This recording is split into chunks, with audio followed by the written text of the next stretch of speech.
if you're on mobile phone or whatever, the laptop, doesn't matter. But you might need some papers. You have to manually draw some diagrams. Otherwise, you will not understand. So I request you to get some papers to work with me.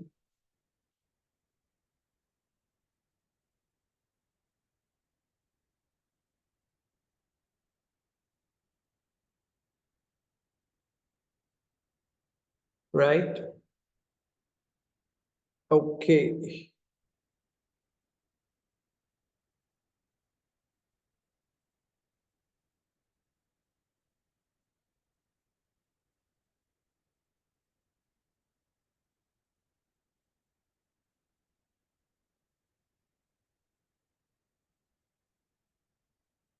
So let me link our discussion. Then you are in a better position to understand this lecture. Hope you can see my screen, PowerPoint presentation. Yes. Yes, sir, we can. Right. So in project management, we talk about 5 phases, right? Initiation, planning, implementation, monitoring and controlling, and then closure. So we have done this one and we are at this stage, planning. And I introduced planning as a process, and we started this process starting from the project scope, right? Project scope.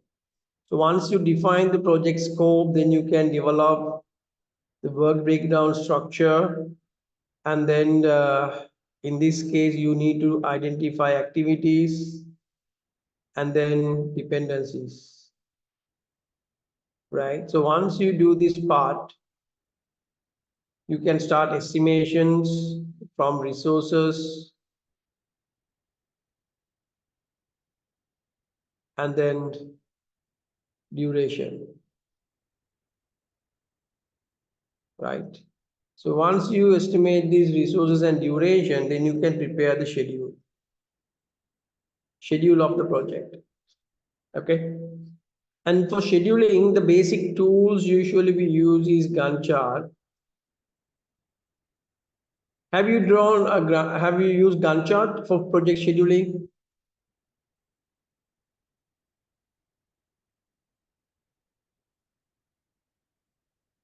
Text me yes if you have used Gantt chart for project scheduling.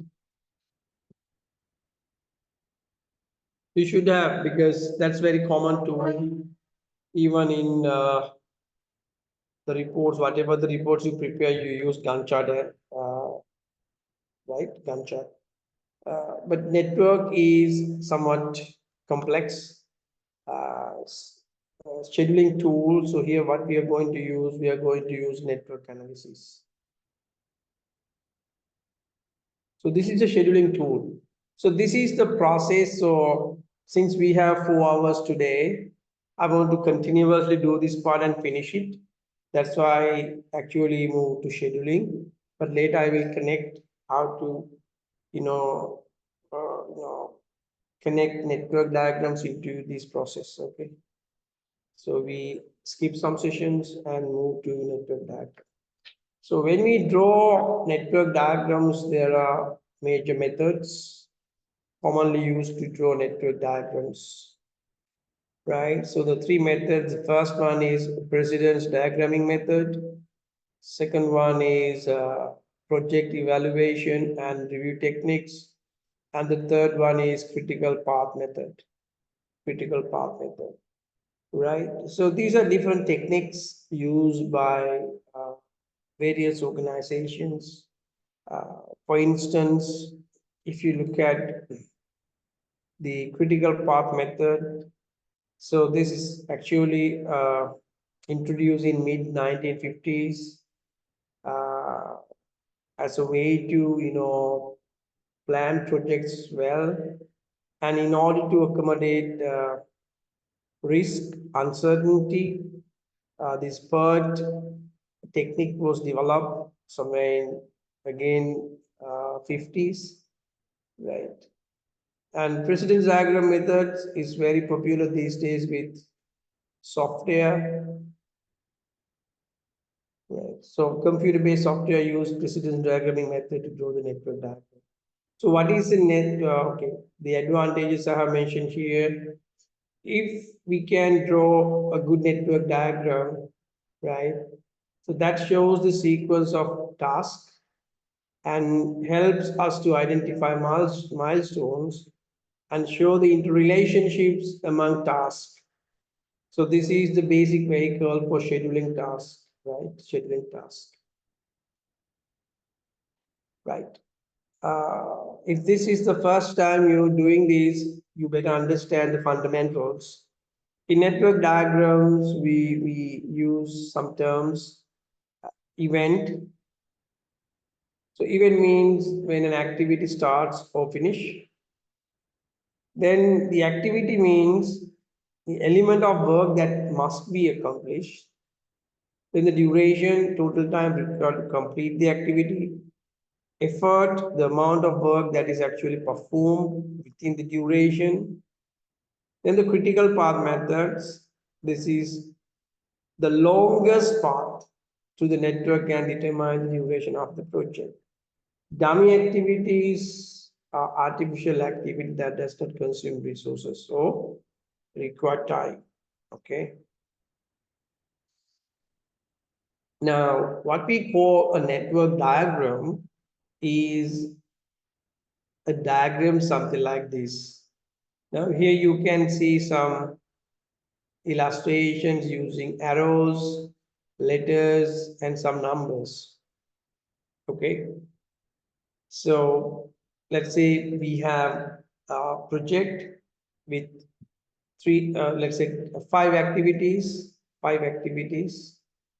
Then we can get these activities as a list: A, B, C, D, and E. Right? Then we have to get the dependencies. Right? Dependencies means sometimes we can do certain activities in parallel, but sometimes there may be some sequences. For instance, let's say in this case, activity B, we cannot start activity B because we have to finish activity A to start activity B. Okay. Now, if you look at the relationship in this case, the first activity we should start is activity A. After activity A, then we can start activity B, right? And also C. Once we finish activity A, we can start activity B and C. To start activity E, we have to finish activity B. And to start activity, sorry, here in this case, to start activity E, we have to finish activity B and D both. You can see these are two arrows coming into this circle. That means E cannot start until we finish both B and D. Right? To start D, we have to finish C. And once we finish C, we can start D and F both. Right? And then we have to finish E. Okay? E and F. Then project is finished. This is the start of the project. This is the end of the project. Right? So likewise, there is a kind of logical relationship in activities. That logical relationships are presented here as the dependencies. For instance, in this diagram, A does not depend on anything. You can see when we start the project, immediately we can start activity A. That means there's no dependencies. Usually we call the predecessor activity. But to start activity B, we have to finish activity A. To start activity C, we have to again finish activity A. And to start activity D, we have to finish activity C. To start activity E, we have to finish activity B and D both, right? To start activity F, we have to finish activity C. So these are the kind of dependencies, right? Dependencies.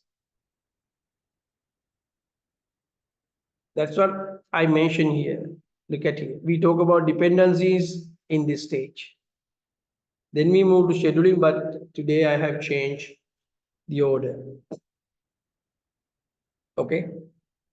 Now, once we identify these dependencies and based on our process, we can identify durations. Okay. So this kind of diagram we name as a network diagram. Okay. Network diagram. Now in a network diagram, there are different, two methods. When we draw the network diagram, there are two standard methods. The first one is activity on arrow method. The second one is activity on node methods, AOA or AON. Activity on arrow means if you use that method, in that diagram, this activity, this arrow here, represent this particular activity, right? So arrow has a meaning. Arrow means a particular activity. Then these circles are events. Circles are events. Okay. But if it is activity on node method, that means this node is the activity. You can see the letter here A, because this is an activity. This arrow just show the direction, right? Or flow. It's not an event or an activity, just show the flow connection, right? So usually in software like MS Project, they use this method, activity on node method. But in most of the textbooks, when we draw network diagrams manually, we use activity on arrow method. Therefore, for your exam, for your classworks, what we are using, we use activity on arrow method. Okay, activity on arrow methods. Any questions up to now? Sir, Yes, in activity on arrow method, the circle shows an event. an event. Right. Thank you. Okay, that means start of the project, start of a particular activity. If you take here, this is start of the project, right? And also start of activity A. This is also an event, and here end of activity A, and also we can say beginning of activity B or beginning of activity C. That's an event, right?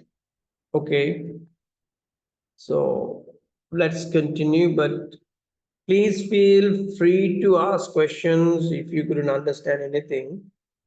Otherwise, you might face some problems, right? So this is 45 hours under the OR subject. I think out of 45 hours, roughly we spend 15 to 20 hours for this topic. Even in chartered, under the management accounting, this is one topic, network analysis. Right. So you should understand the gravity of this topic. Okay, so let's continue. So this is an example. Okay, so here you can see the activities. The title we have given A, B, C, D, right? So if, for instance, if you take a housing construction project, this may be land cleaning, maybe found construction of the foundation, right? Constructions of the maybe store, construction of the store, right? So land cleaning is, we can start straight away, but to start foundation construction and store construction, we have to complete this one, right? Okay, something like that. So in this example, you are given activities, immediate predecessor. Immediate predecessor means what? Immediate predecessor means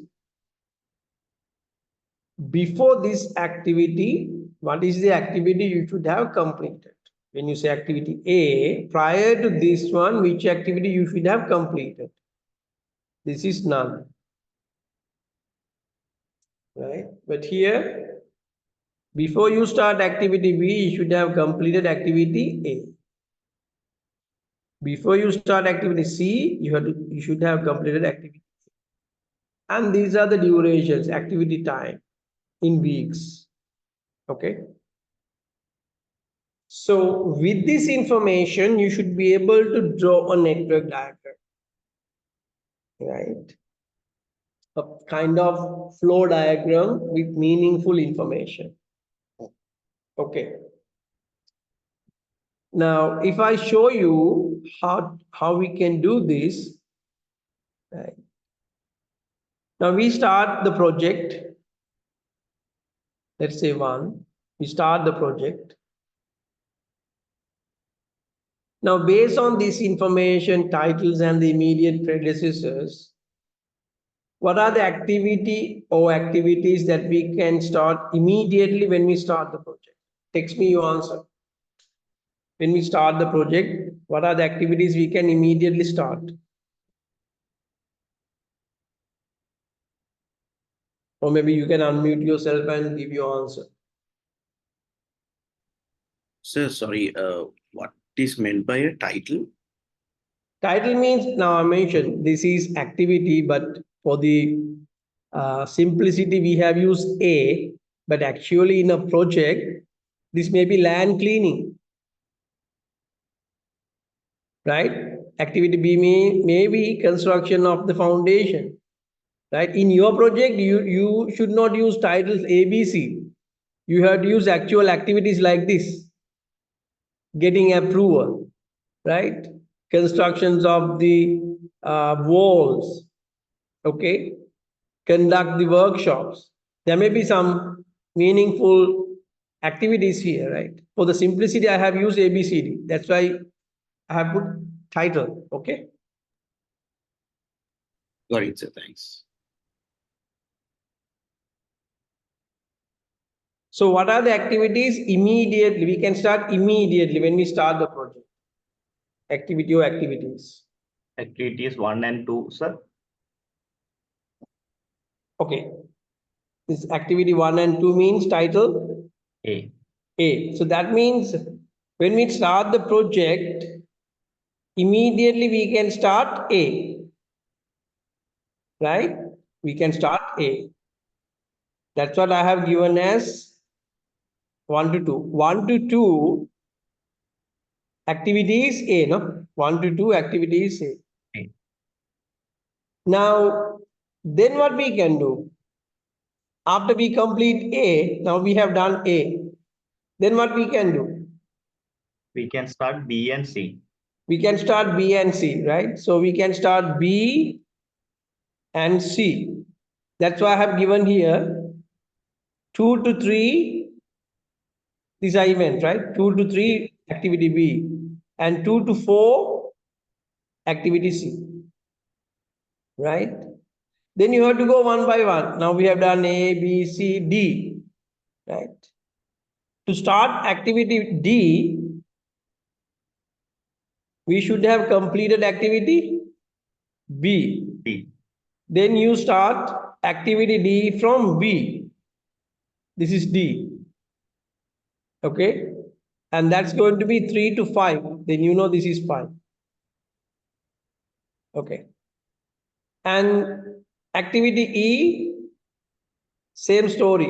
You can start activity E once you complete activity B. So this is E. No? That is yes, yes. And that is 3 to 7. 3 to 7. This is done. Activity F, we can start activity F once we complete activity C. C. So activity C is here, then we can start activity F. That means 4 to 5. This is 5. Sorry. 5 is already there. Okay. 4 to 5 here. Ne? Yes. 4 to 5 activity F. Not here. Okay. Then again activity G we can start once we complete activity C. That is 4 to 8. We don't have 8. 4 to 8 activity G.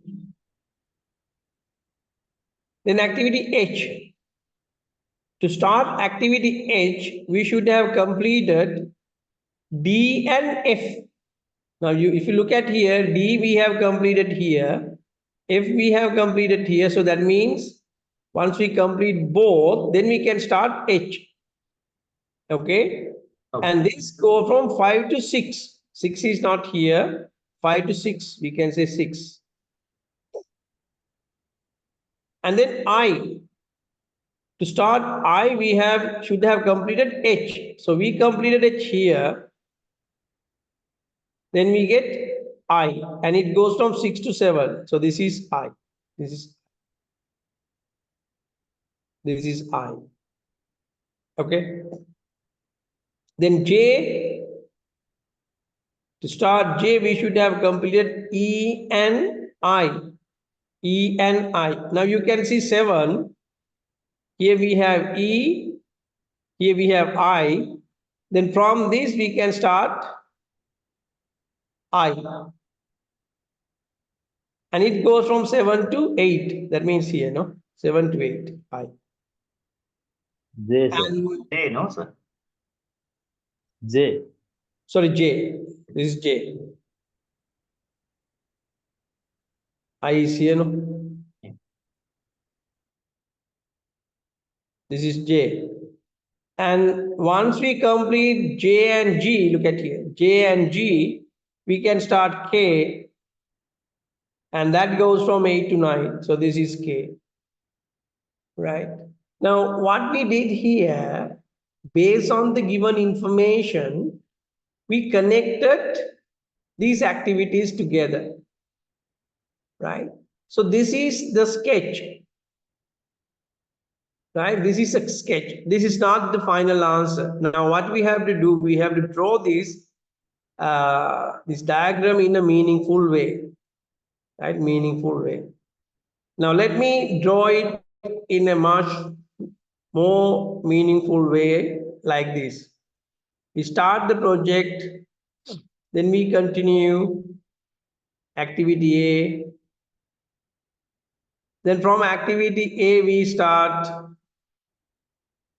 2 activities, B and C, right? This is 3 and 4.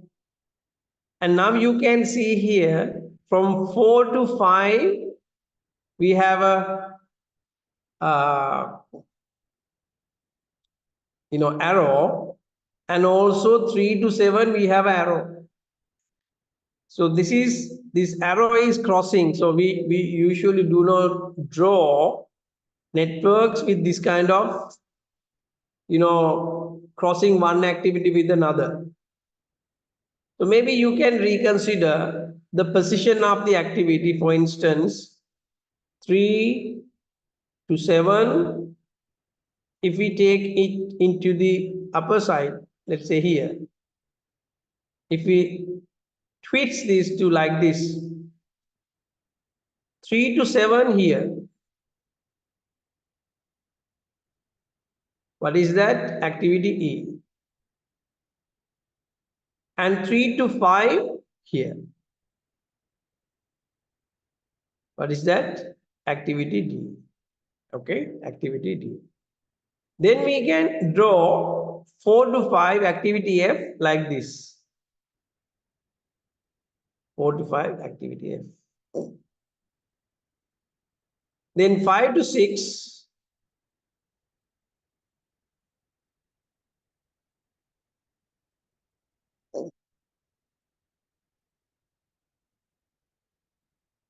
Five to six. 5 to 6. What is 5 to 6? 5 to 6, that is H. And then 6 to 7. 6 to 7, activity I. Okay. Then 4 to 8. And also there is one from 7 to 8. So if you draw it like this, 8. 7 to 8, J. And 4 to 8, G. And then 8 to 9, K. So if you look at this version, you don't see the flow of activities, but here you can see a nice flow. Arrow, you have to show it, the direction. First activity A, then at the same time you can start activity B and C. Then you continue D and F. At the same time you continue activity E, right? So H continues, I continues, then you complete activity E and H to start activity J. And at the same time, you continue with activity G. Once you complete activity J and G, you can start activity K. Then you have a nice flow in your answer. Okay. So this is the initial start, or the before we extract information, this is the start of the network diagram. Right. Any questions on this? Any questions on this?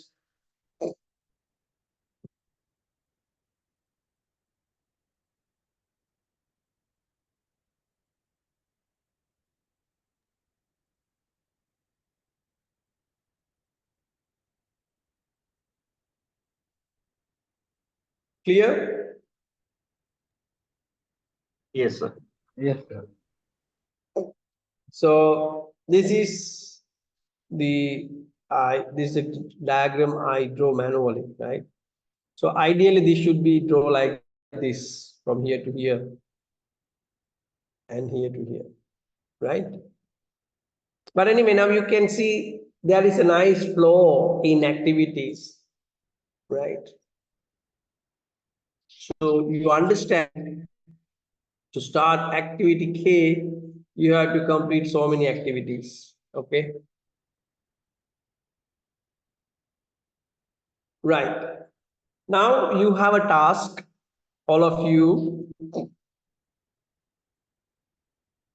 Take your papers, draw this network.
Okay, good. I got two answers.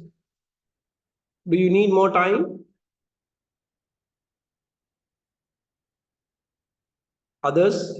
Those two students share their network diagram with me. If you need more time, I can wait 1 or 2 minutes. Otherwise, I can continue the session. Text me if you need few more minutes.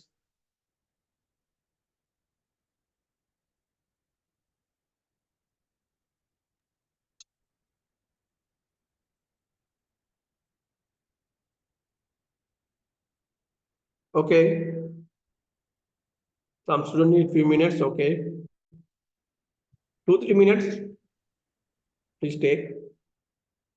So is it possible to zoom out the screen a little, because the last what do you call row, I didn't see that, because this the other this toolbar comes on top of that.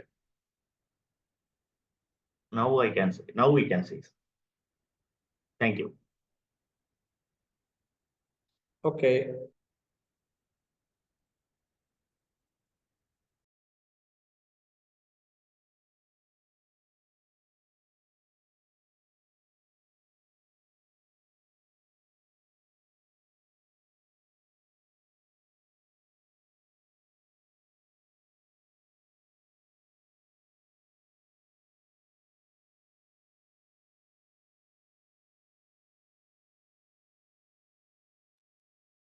We don't use curves. It should be straight lines. Okay. Don't use curves to connect activities.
So I get so many answers. I think now it's enough. Mm, so you have get it. So let me quickly draw the network diagram.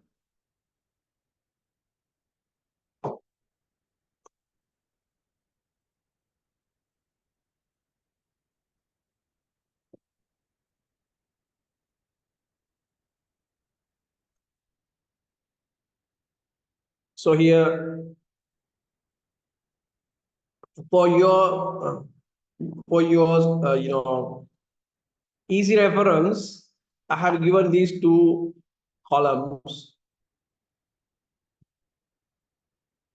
but usually you don't get this column, right?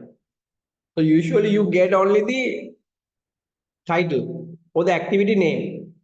So let me forget about this part, right? And draw the network diagram using activity names. So here activity A, there is no any predecessor, immediate predecessor. So what I can do immediately with the project, I can start activity A.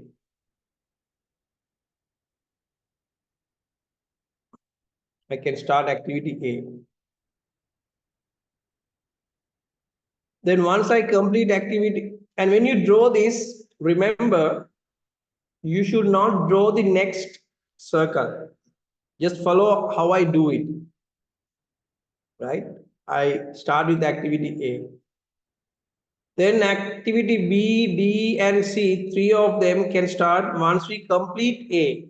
Now we complete activity A, then we can start three activities, B, D, and C. Okay. So we have done up to here. Then the next one. Activity E, we can start from activity B. So we start activity E from activity B. And F also from B. F also from B.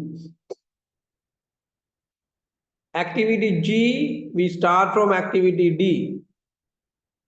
G start from D, and H also start from activity D. Then I, we start activity I from C, E, and G. C here, C, E, and G. We start I. Okay. Now you can see H and F is not connected to any place. Also, I not connected to any place. That means those activities should continue until the end of the project, right? End of the project.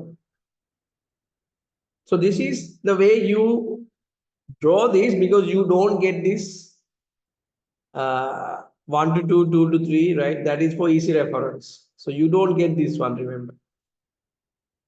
Now I have drawn the sketch, but here I can see, you will understand there are some arrows that we have, cross each other. So this is not recognized, or as a standard, we don't cross arrows each other. But just changing the activity, we can get more simple version, right? I guess if you draw activity, maybe change it, right?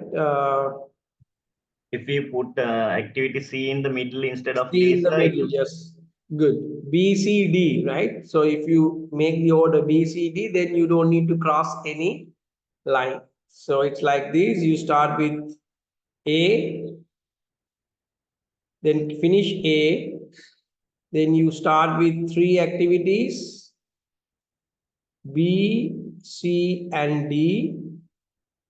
So B is here. Then with B, you can start activity, I guess F here, and C is here. We get another activity, C, and then D is here. From D, we get 2. From D, we get G and H, G and H, G and H, right? So here also we have another one from starting from B, that is E and F. Okay, E and F. F is here, E is here, and C is here, D, and then from here we get G, C, sorry, E, C, and this is G. From D we get 2, G and H, and this is H, and this is I. Now, if you look at this one, I know this, most of you all have drawn it nicely like this.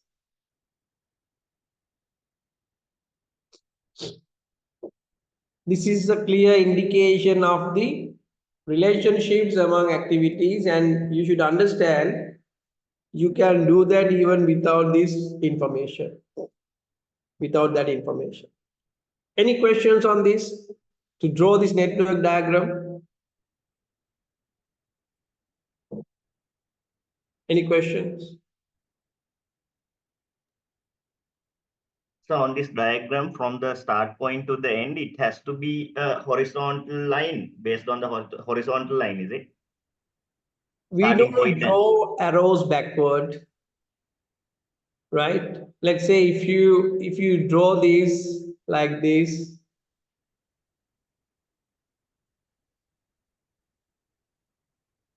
okay.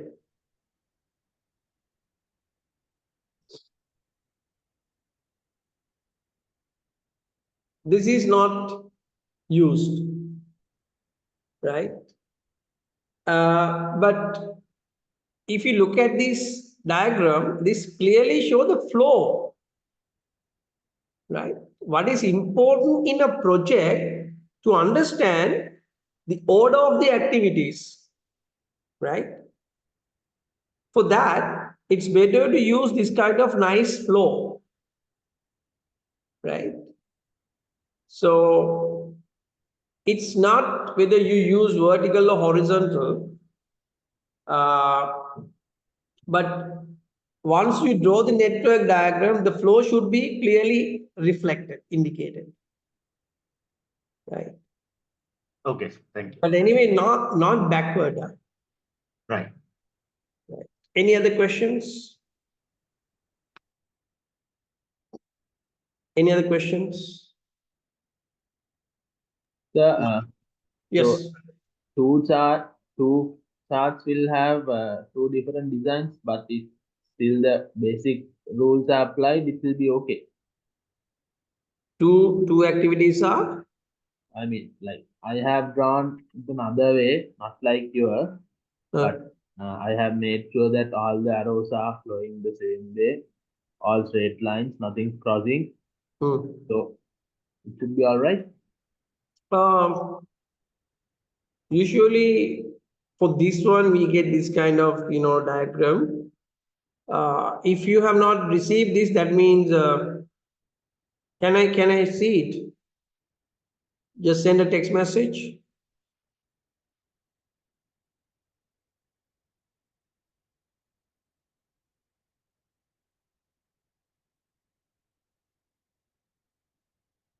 Can you send it?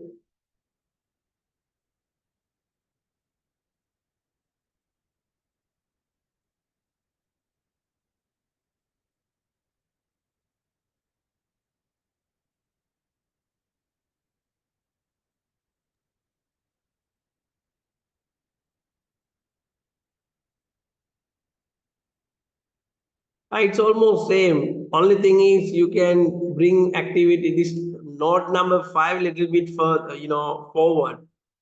Then you get the same one as us, right? So that may be the question, no? This is okay, no problem.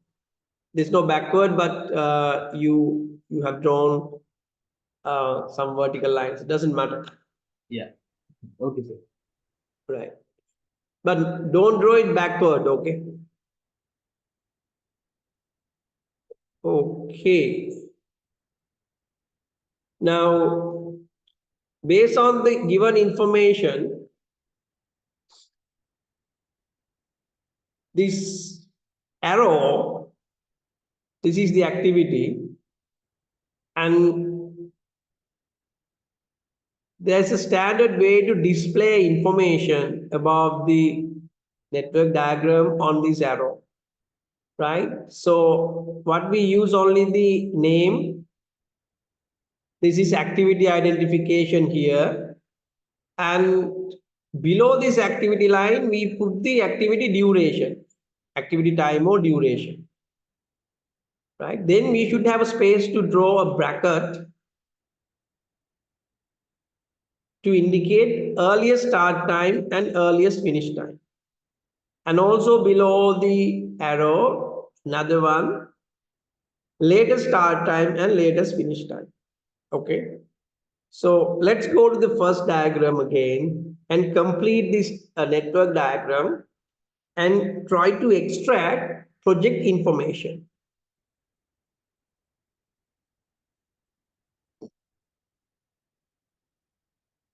Right. So here we have the network diagram. Let's say this one. Okay. Let me use the manually drawn one.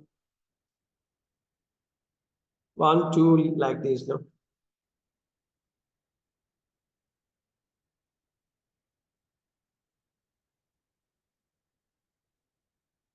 Now what we are going to do here?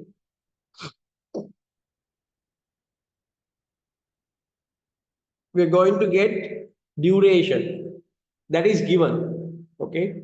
Activity A duration is 1 week. We write it here. Activity B duration is 5 weeks. Activity C duration is 2 weeks.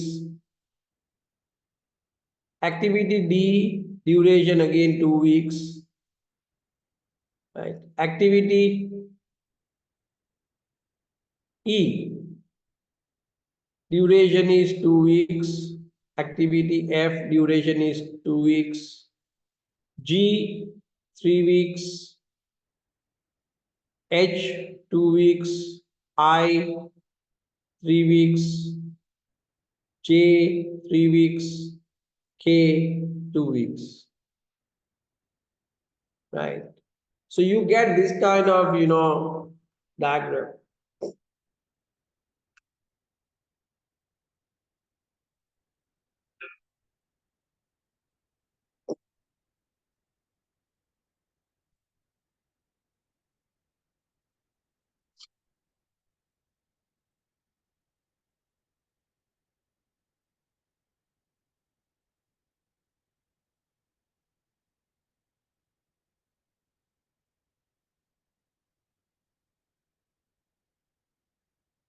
So let me get it into a fresh sheet.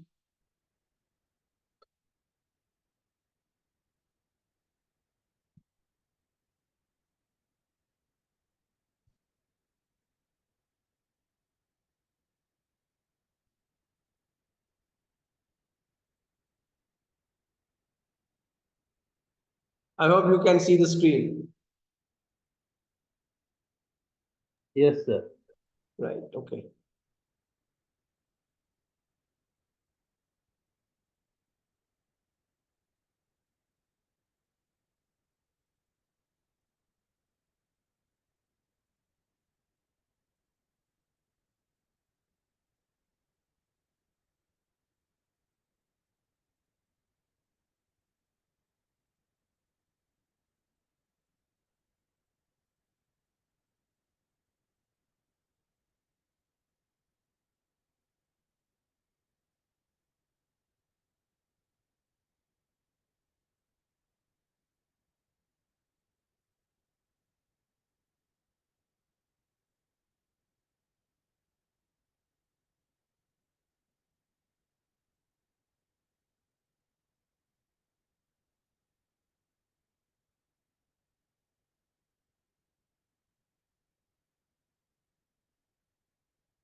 Ah,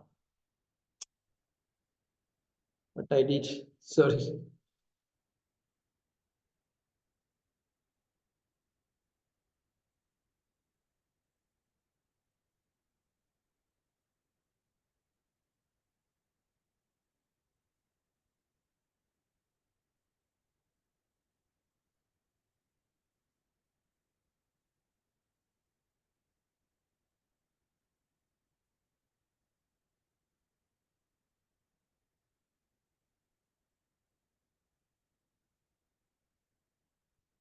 Three to five, we get activity D, and 4 to 5, we get activity F.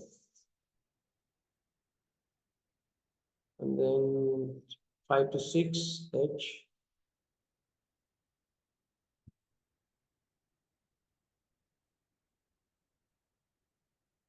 5 to 6, H. 6 to 7,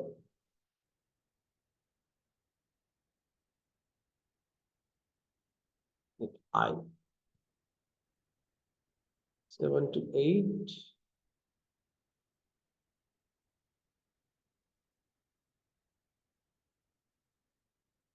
we get J, and then 8 to 9. To 9, we get K. And we miss some activities. 3 to 6, we don't have. But 3 to 7, we have one activity. 3 to 7 is E. And then 4 to 8, we have another activity. 4 to 8, we have G here. 2 to 5, no. 2 to 3, 2 to 4, 2 to 3, 2 to 4, 3 to 5, 3 to 7, right? 4 to 5, 4 to 8, 5 to 6, 6 to 7, 7 to 8, 8 to 9. Right. So this is a kind of flow that we can get all the activities, right? Okay.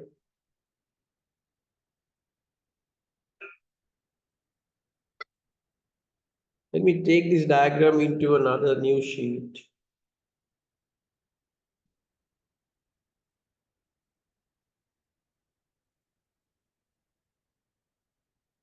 Right. So this is the diagram.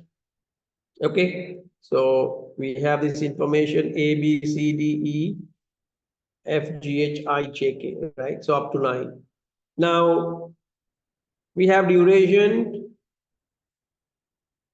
A1, B2, duration A 1 week, B 5 weeks,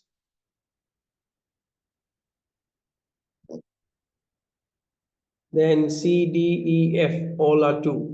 C, D, E, F, 2 weeks. And then G, I, J, G, I, J, 3 weeks. J, G, I, J, 3 weeks. J, G, I, J, then H and K again 2 weeks. H and K again 2 weeks. Can you complete this? Get this information and use the durations. Use the durations.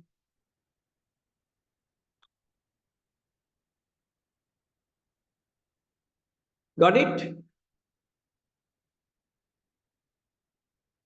Now I'll show you. This is activity and this is duration. Right? Then the first part we are going to collect earliest start time and earliest finish time. Okay? Earliest start time and earliest finish time. Did you get this one with the durations? I need your feedback.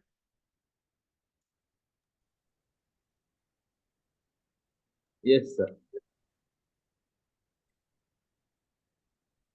If you need more time to draw this one, because from here onward, I'm going to introduce the calculations, how to get the duration. So if you don't have this diagram, you will not be able to do it. Do you need more time to draw this one with durations? Yes, Yes, sir. sir. Please. Done? Yeah. Okay.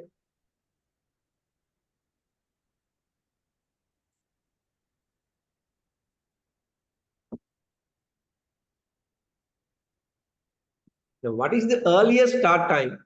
Means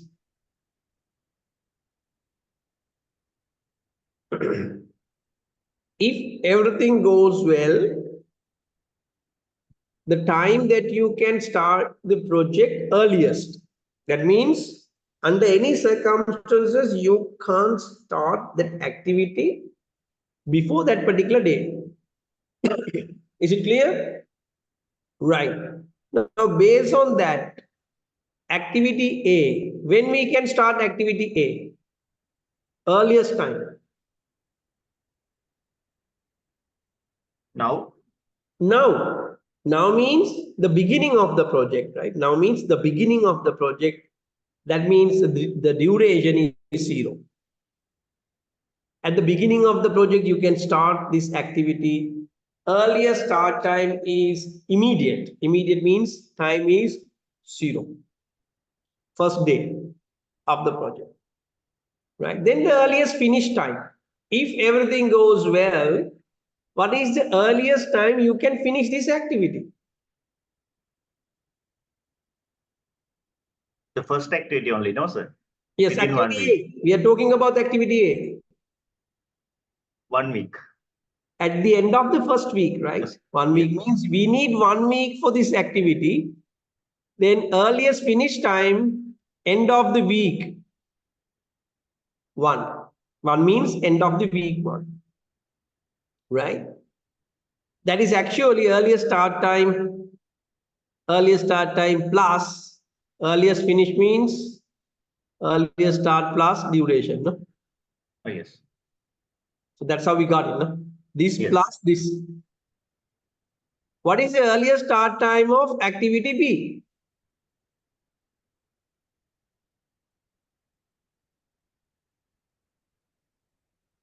The second week. Second week. In Now we have references. Now you should understand that. 0 means today. 1 means at the end of the first week. That also means the beginning of the second week. This 1 means this is end of the first week and also beginning of the second week, right? Yes, sir. So it So has then to be when 1. you can start this, if you put 2, that refers the end of the week, okay? Yes. Yes. So that So means it you should can be start 1. this at the first, no? Yes. Yes. At the end of the first week, you can start activity B. So what is the earliest finish time of activity B? 6. මෙතනින් එහාට ශිෂ්‍යත්ව පන්ති ටිකක් තියෙන්නේ. Oh, sir. 1 plus 5, this is 6. Okay, same thing. Activity C, earliest start time is 1. Earliest finish time is 3. Activity E, earliest start time. What is the earliest start time? 6. 6. Earliest finish time? 8. 8. Activity D, earliest start time 6. Earliest finish time 8. Activity F, earliest start time 3. Earliest finish time 5. Activity G, earliest start time 3. Earliest finish time 6. What about here? H.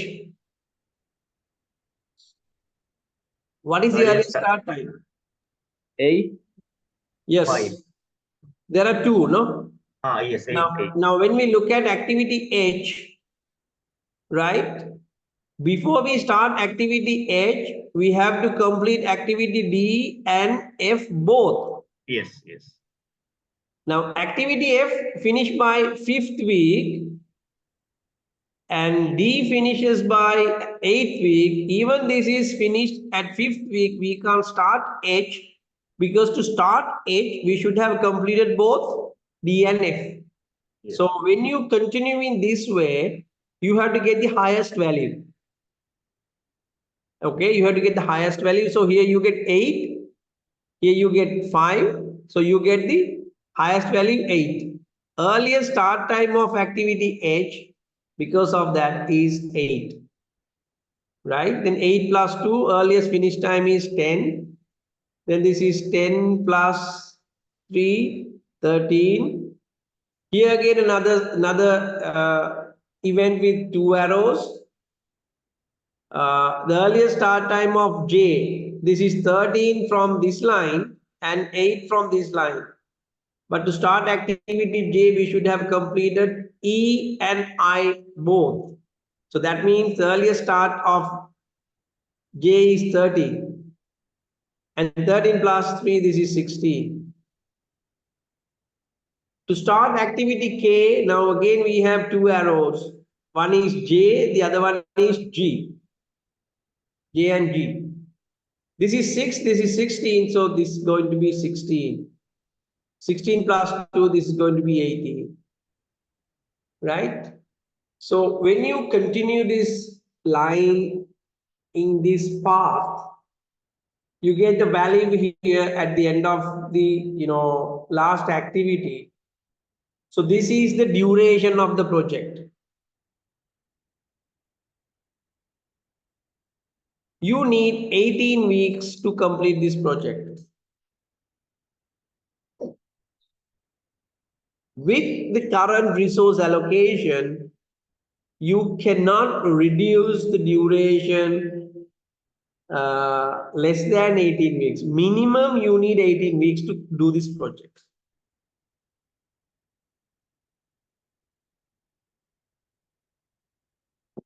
Okay.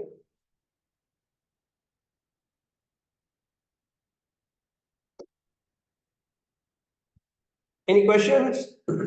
Any question?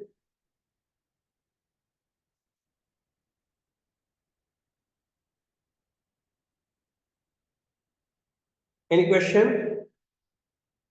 No. It's very simple. You start the earliest start time and add the duration to get earlier finish time. If you get 2 arrows into one event, then you get the highest value. Okay. And this is what we call forward pass. Forward pass. Now let's go back to the other one. This is latest start and latest finish. In order to complete the project on this particular day, what is the last date you have to finish a particular activity? What is the last date you have to start an activity? That's what we try to find here. Okay, last date. I'm using a different color. Now, in this case, activity K, what is the last date we have to finish activity K if we want to finish this project in 18 weeks?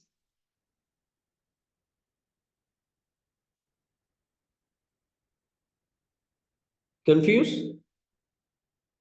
If you want to finish a project in 18 weeks, what is the last week that you have to finish activity K?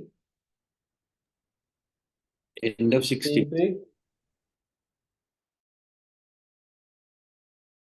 This is 18, no? If you finish activity K in 19th week, what happened? Project duration goes to 19th week, right? So if you want to finish project in 18th week, at the end of the 18th week, this activity you have to finish on the same day because this is the last activity, right? So you don't need to think about this. Just put the same number here into this. Okay? If you want to finish, earliest finish and latest finish of the last activity should be same, right? Then is it clear? ඒක පැහැදිලිද? No, sir. project එක 18 වෙනි week එක ඉවර කරන්න නම් K 18 වෙනි week එක ඉවර කරන්න බෑ because that is the last week, no? Right? Then what is the latest start? You may delay activity, but still you finish the project in 18 weeks. That's what we try to find out here.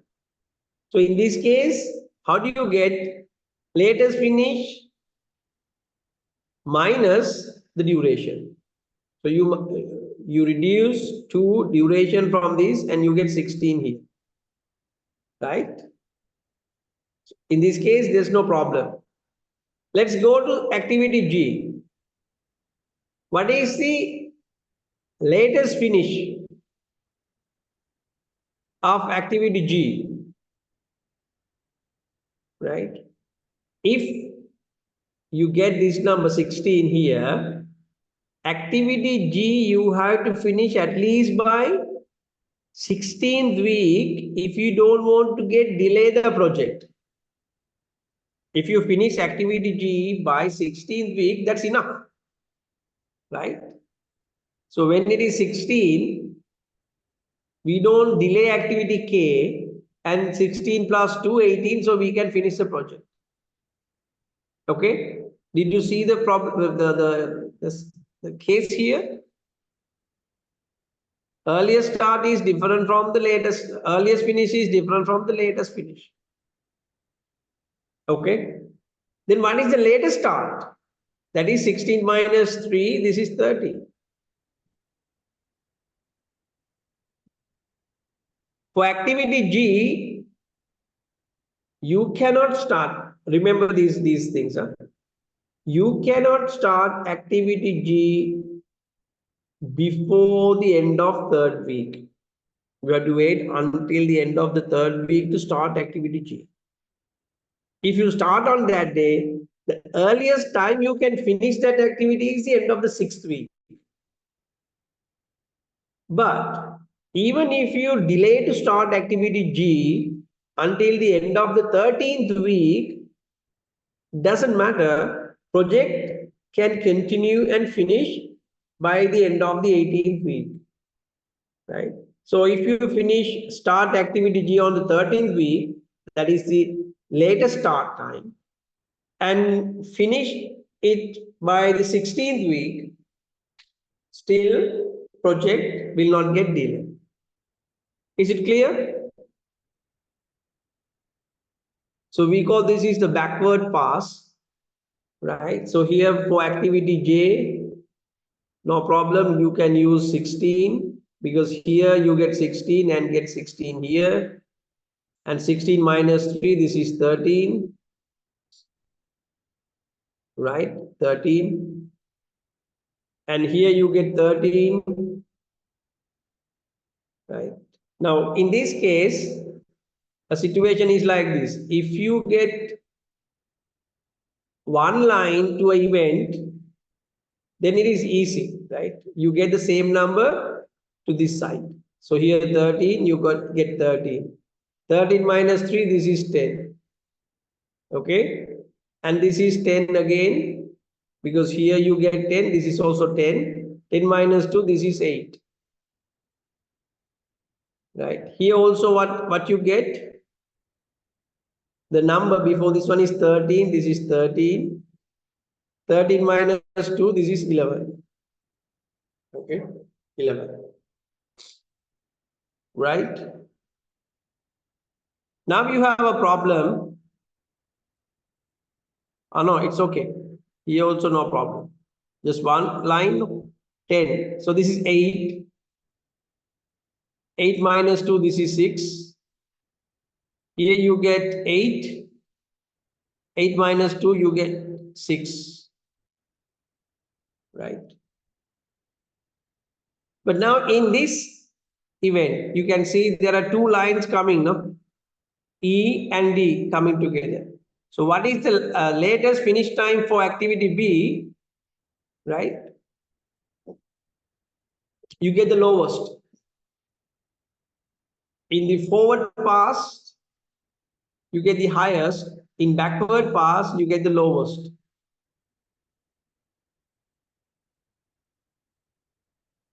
Right? You get the lowest. So here you get 6 from this line and 11 from this line. So you use 6 here. Then 6 minus 5, this is 1. And here you get 6 and 13 from these two lines. So you get the lowest value 6. 6 minus 2, this is 4. And again, you get two lines here, 1 and 4, you get the lowest, this is 1. 1 minus 1, this is 0. So this is how you fill the backward pass. This exercise helps you to identify critical activities and non-critical activities. Okay. If you see there is no any difference between earlier start time and later start time. If you don't see any difference, or earliest finish time and the latest finish time, if there is no difference, usually these two go together. So one looking at one is enough. If there is no gap between these two, that means it's a critical activity. So in that sense, A is a critical activity. B, look at here, there's no gap. B is a critical activity. D is a critical activity. H is a critical activity. I is a critical activity. J is a critical activity. K is a critical activity. But E, look at here. You have a flexibility to start activity E at the end of the 6th week or start it at the end of the 11th week. It doesn't matter. Still, you can finish the project on time. Same thing for activity C, F, and G. You have a flexibility to start activity C at the end of the 1st week or at the end of the 4th week. Activity F at the end of the 3rd week or at the end of the 6th week. G at the end of the 3rd week or at the end of the 13th week. So these are non-critical activities, right? So what are the critical activities in this project? Activity A, activity B, activity D, activity H. Why is that? Activity H, then activity I, then activity J, then activity K. So these are critical activities. And if you look at the durations of these activities, right? Activity A 1 week, B 5 weeks, D 2 weeks, H 2 weeks, I 3 weeks, J 3 weeks, K 2 weeks. The duration is 18 weeks. And critical path is the longest path. Critical path is the longest path, but that is the minimum time you need to finish this project. You cannot finish this project in less than 18 weeks. Is it clear?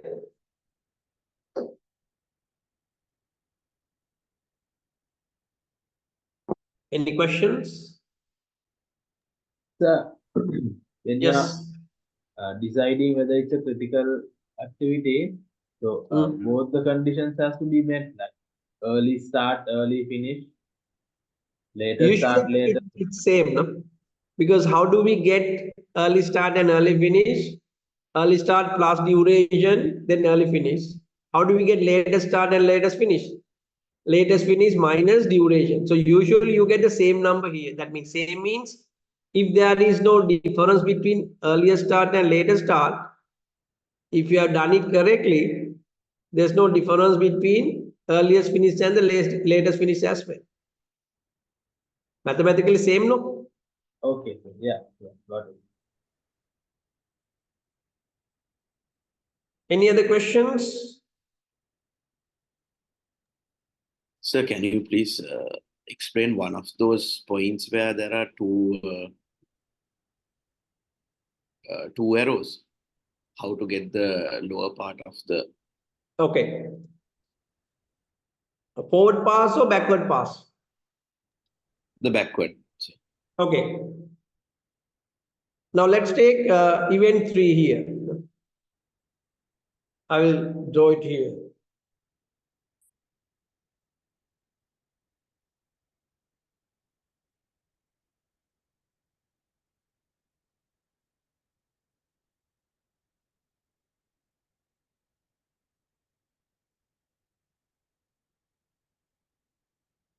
Event 3. For the event 3, we are getting two lines. Activity E here, duration 2, 11 and 13, right? And activity B here, duration 2, 6 and 8. And here we have activity B.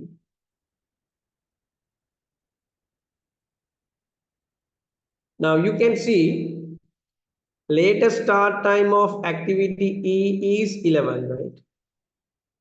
Latest start of activity E is 11. Latest start time of activity D is 6. Then for activity B, what we have to take, or we have to take the lowest value out of these two, that is 6. 6 minus 5, this is 1. Clear?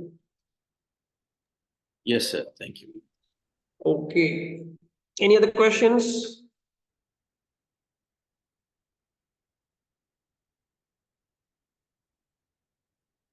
Any other questions? Right. Hope you understood.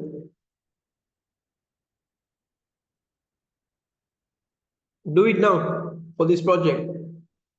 You already have drawn the network diagram for this project. So you have the activity durations here in weeks. Use the same, uh, method I explained. Get the project duration, identify the critical activities, non-critical activities, and also identify the critical path. So you get 10 minutes. Come on.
I received 5 answers.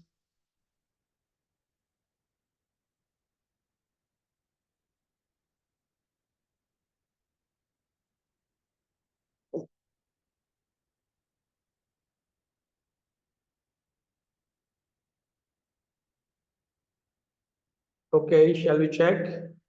Or do you need more time?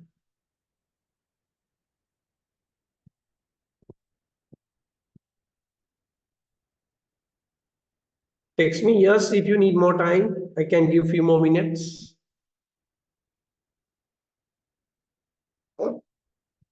All good? Have you all done? Okay, so let's move and let's try to get the answers for this one as well. Start 1, 1 to 2A, and 2 to 3, B, 2 to 5, C, and 2 to 4, D,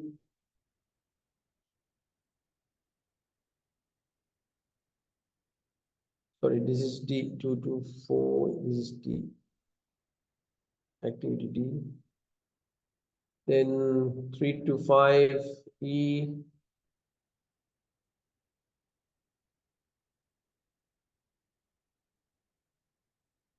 4 to 5, G, and then 5 to 6, I.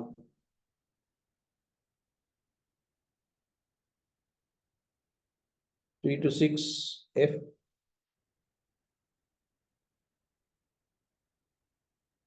4 to 6, H.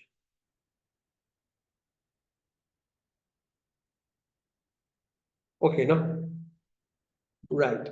Now the durations, activity A duration 6 weeks, activity B duration 9 weeks, activity D 6 weeks, C 5 weeks, E 3 weeks,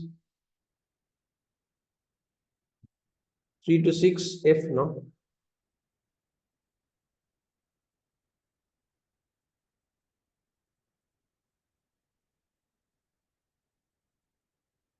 This is F, and E is 3 weeks.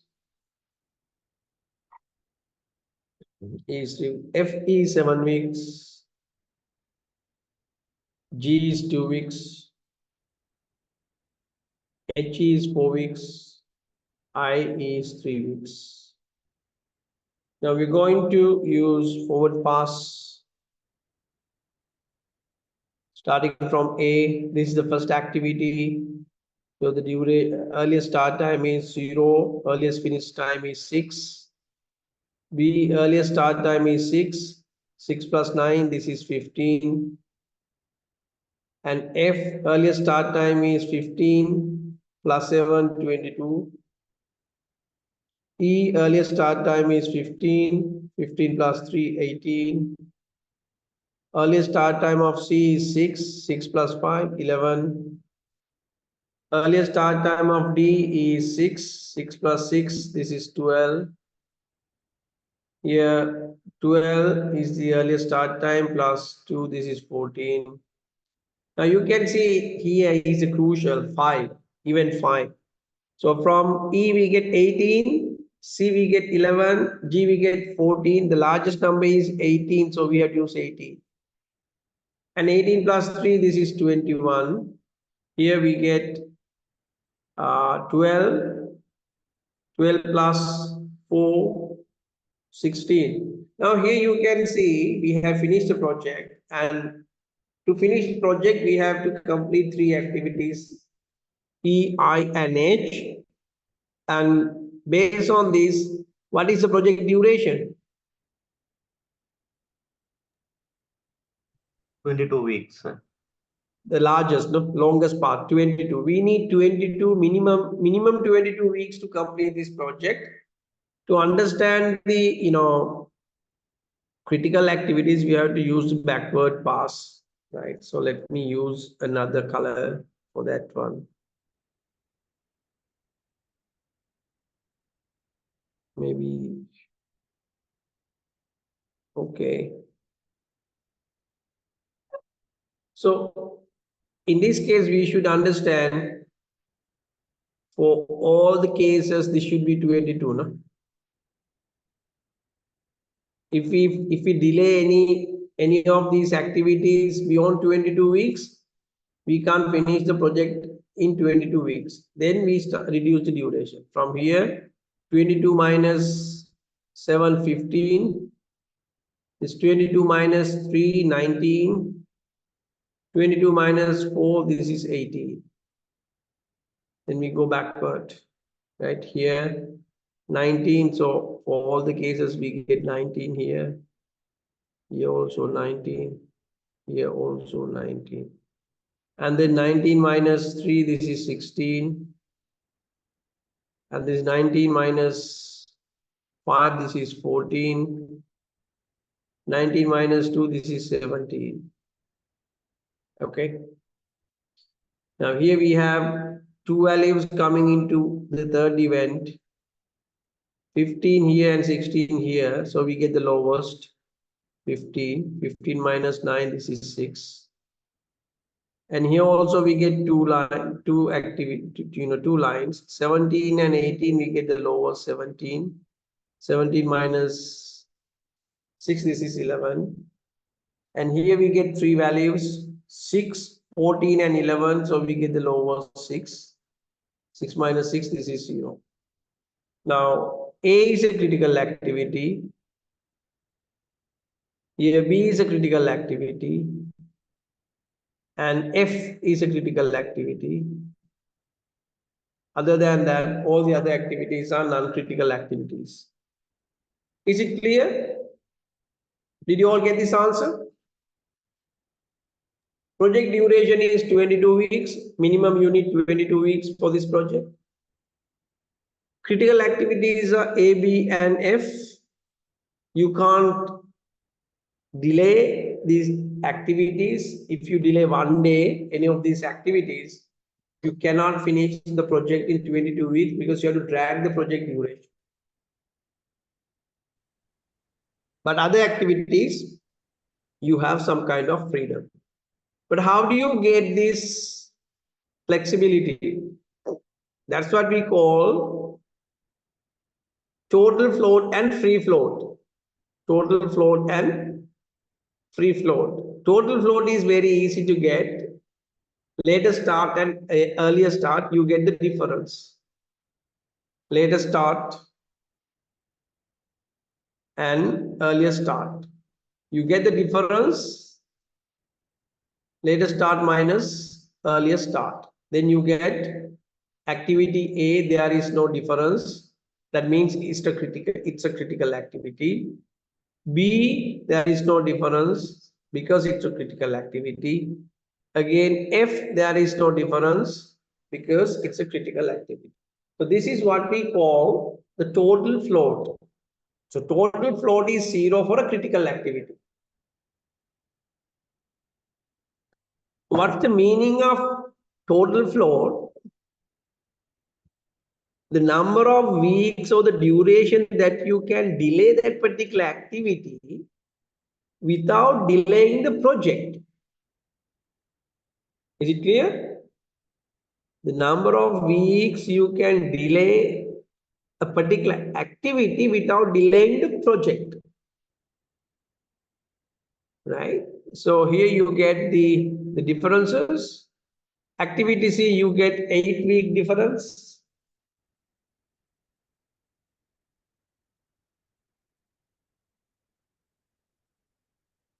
Six minus 14 minus 6. 14 minus 6, you get 8 weeks difference. Here D 5, E 1, G 5, H 6, I 1. Can you get these numbers? Total float.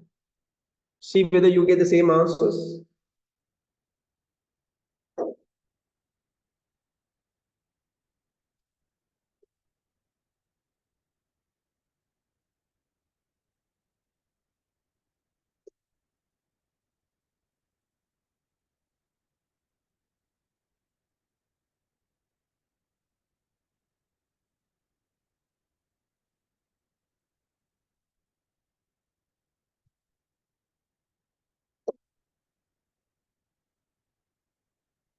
Okay.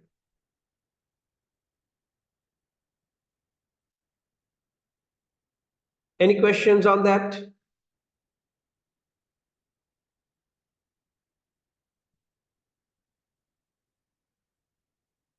Any questions on that?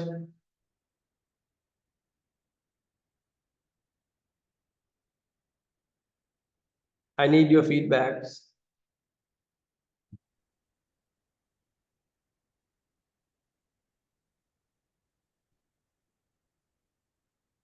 Activity A, B, and F. If you look at this path, A is 6 weeks, B is 9 weeks, F is 7 weeks. No? So the duration, this is 22 weeks. Right? So you don't have any freedom here.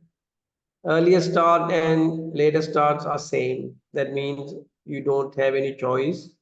You have to strictly control these activities, otherwise these critical activities directly affect your project.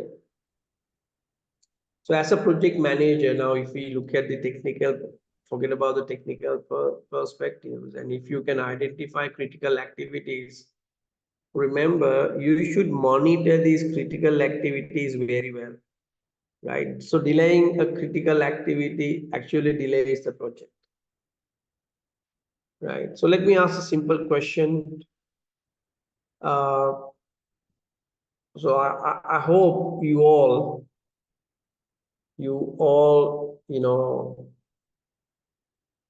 should have prepared a cup of tea by yourself. Okay, you should have prepared a cup of tea by yourself. Some of you maybe do this every day. Some of you may do this in occasions. Right? If we identify activities in this small project, preparing a cup of tea, which activity you do first? Can you text me? If your project is to prepare a cup of tea, or let's say for a visitor, what is the first activity you will do? If you do it, what is the first activity you do? Text me your answers. Maybe every day morning you do this. What's the first thing you do?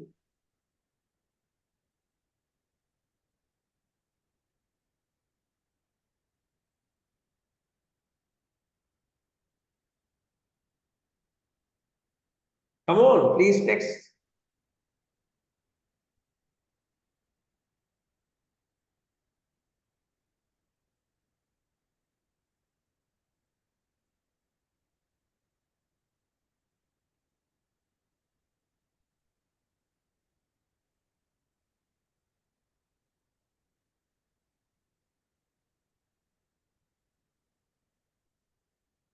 Okay, okay.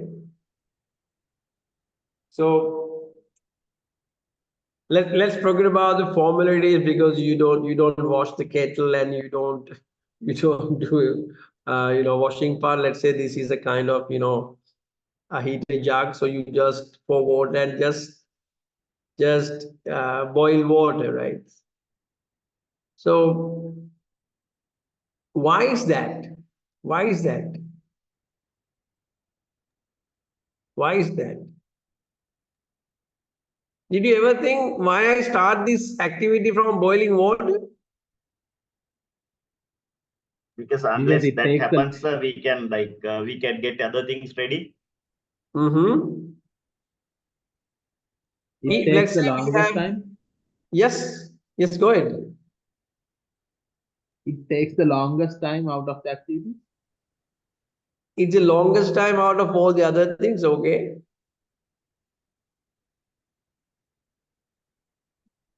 Any other answers, ladies? Is it just because your mother did it that way? Oh, you ever think why this activity starts boiling water?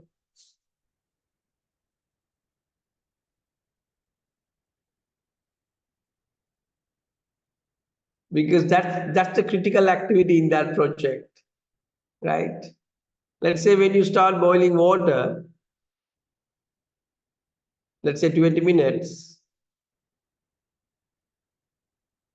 within that time, you can prepare, let's say, clean glasses, wash other items, collect milk, sugar, and other things, mix them, right? And then once the water is boiled, then you can make the cup, right? But if you start, let's say, delay this and start washing disc and the cups first, right? Washing this, let's say it takes 5 minutes, and then you start boiling water. So then 20 minutes, let's say to make a cup of tea, let's say the mixing and other things 5 minutes, then another 5 minutes, right? Another 5 minutes. So when you delay this critical activity from here to here, your project get delays, right? So that's why you have to manage your critical activities well. That's why in every kitchen, when you make a cup of tea, you start the project with that activity. And if you analyze the activities you do every day, right? So you can identify this kind of unnecessary time wastings because you do not consider this sequence, right? In the morning, you have very limited time. You have very limited time. But if you, let's say, you start your work by washing cups and dishes, then you are not a good housewife or a manager in the kitchen, right? So same thing in projects. Now, if we delay any critical activity that actually affects the project, right? But that's not enough. This understanding is not enough. Okay, so that's why we have to continue. Now, what I said, total float means the duration that you can delay a particular activity without delaying the project. So there's another concept here. What is this? Free float. Free float. Free float. Right. Now, the concept here is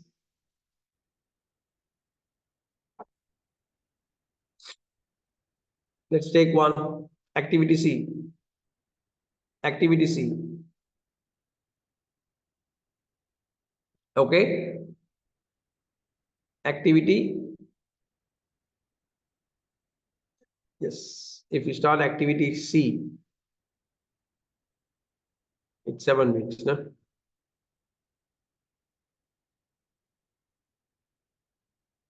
So what do we get? Earliest start of the next and earliest finish. Now look at here. Activity C, I'll rewrite here, 6 and 11. And the next activity, activity I, 18 and 21. Free float means the gap between earliest start time of the next activity and earliest finish time of the particular activity. 18 minus 11, you get the answer 7. So what's the meaning of this 7?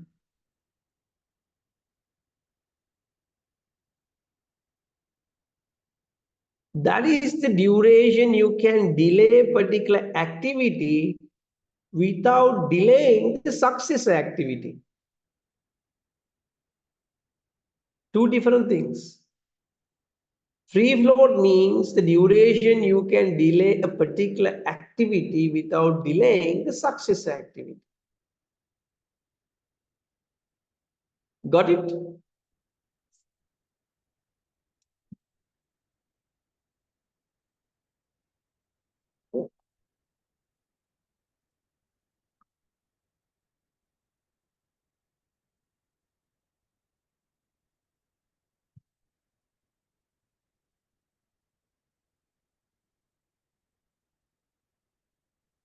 Let me take another one.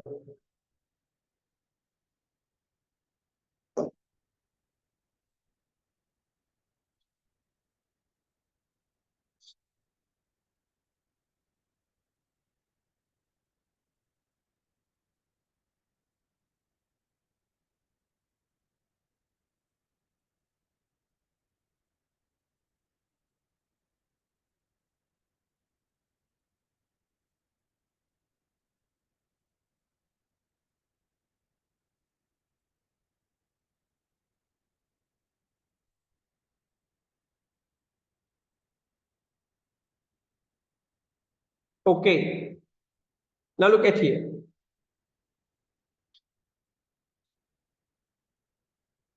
From the first path, A duration is 6, B duration is 9, C duration is 7. So this is 22 weeks. 22 weeks.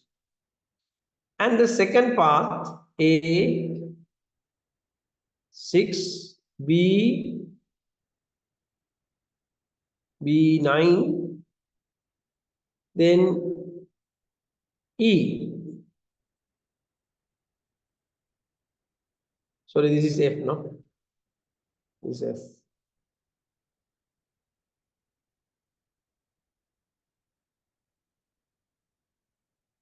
This is F. E, here E, this is 3 weeks. And then I, 3 weeks. Altogether, 21. 21. Right? So likewise, you can get the path for each, the duration of each path. The middle one, A 6, then C 5, then I 3. So altogether 14, right? Now what we are talking here, of course, here we have more freedom, no? More freedom, right? This path can take up to 22 weeks, no? And in this path, you can see activity A, can we delay it? Can we delay activity A? We can't. We No. can't. That means we can't delay this one. But C and I, we can delay, right?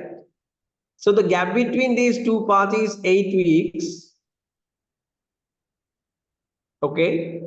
So that's the total float here. Total float. From this path, we have an 8-week freedom. 8 weeks freedom. Right? 8 weeks freedom. And if you look at this freedom, you can see here, we get 1 day freedom from, or flexibility from activity I. 18, if you look at 18 activity I, 19 minus 18, that means we have 1 day here, right? 1 day here.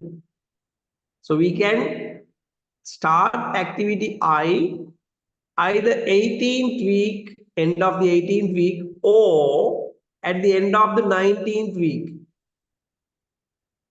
right? So that means we have a float time one day, sorry, 1 week. Right. But if we look at activity C, the total float is 14 minus 6, 8. That means either we can start activity C on the end of at the end of the 6th week or at the end of the 14th week. Right. Now look at, if we start this at the end of the 14th week, what would happen? What would happen? Right. So we start activity A 0 to 6. And then we don't start activity C 8 weeks, we don't do anything. And then we start on the 14th week.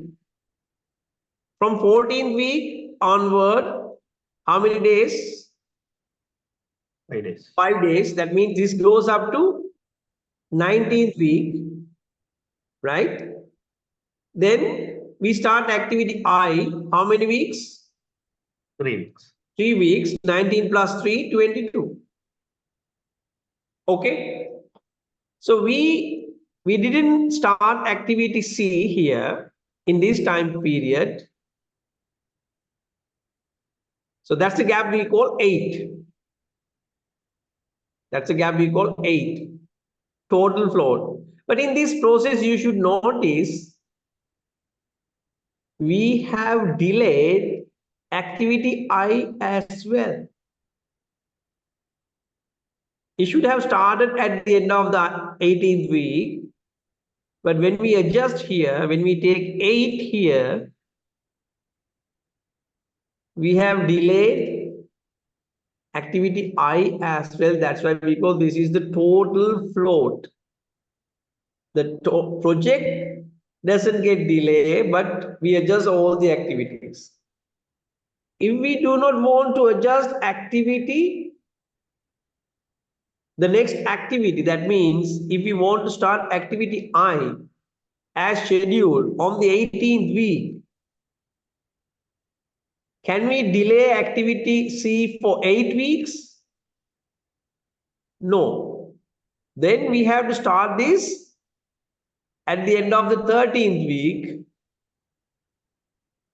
13 plus 5, 18. So we can finish activity C by the 18th week without delaying the starting time of activity I. So this is the difference between total float and free float. In the total float, we can delay a particular activity to a certain level by certain time period without delaying the project. But in that case, the successor activities also, the starting time of the successor activities also get delayed. But in free float, we delay a particular activity without delaying the earlier starting time of the successor activity. Is it clear?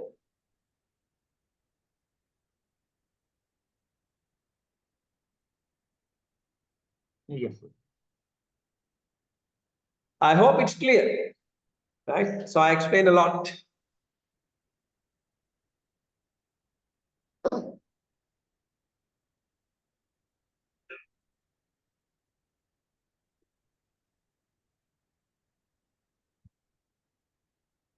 Okay, so this is for this project. Can you calculate the same for this project?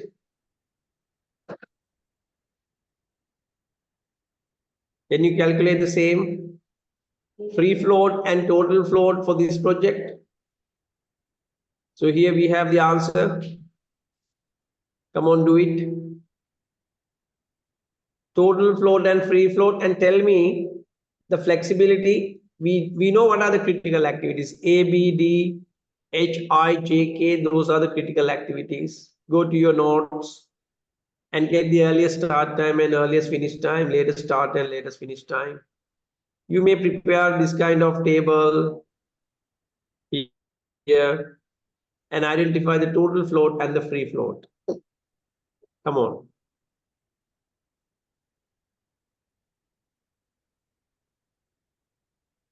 So this is the question. Okay.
Are you done? Finish?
Can I get a quick feedback? Are you doing it?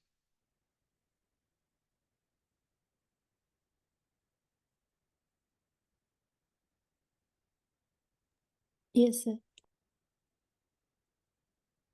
Is it okay? If you understand what is free float and total float, that's enough. Then I can move to the next part.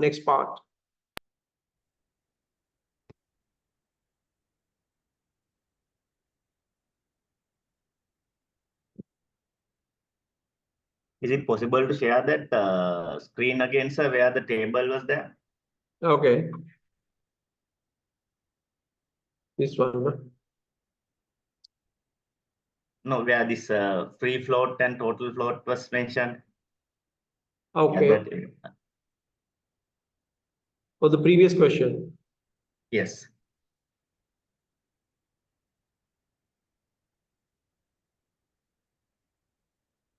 This one. This one. Yes, yes. Thank you. Okay.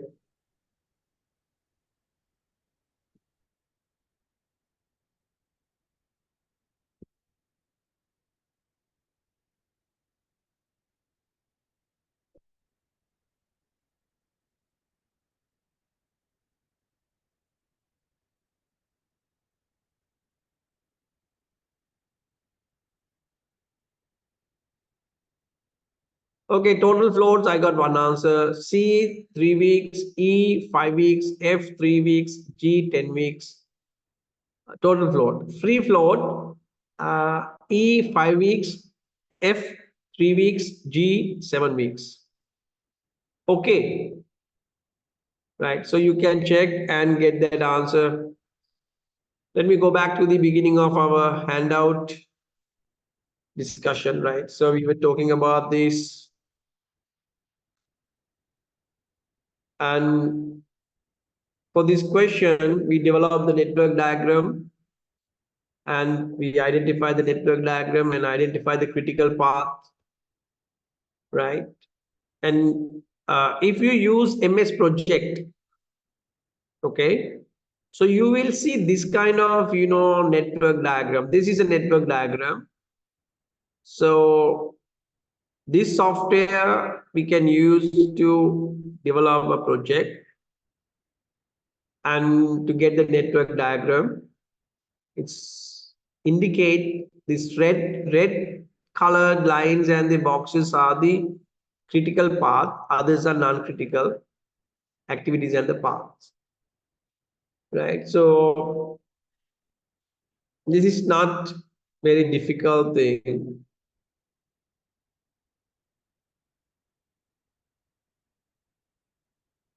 Okay, you quickly get this kind of information.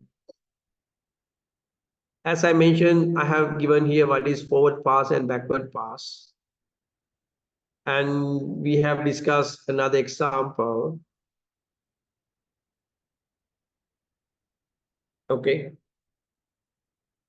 And under the network diagram, in the previous examples, we actually use only one duration. But if we use program evaluation and review technique method, PERT, under this method, we actually calculate the most likely duration. This is most likely. So we get the expected value of these durations with some weights. The rest is same under the critical path method and the program evaluation and review technique method. The rest is same, but the duration is based on optimistic, pessimistic, and most likely durations. So you can see here for task 1,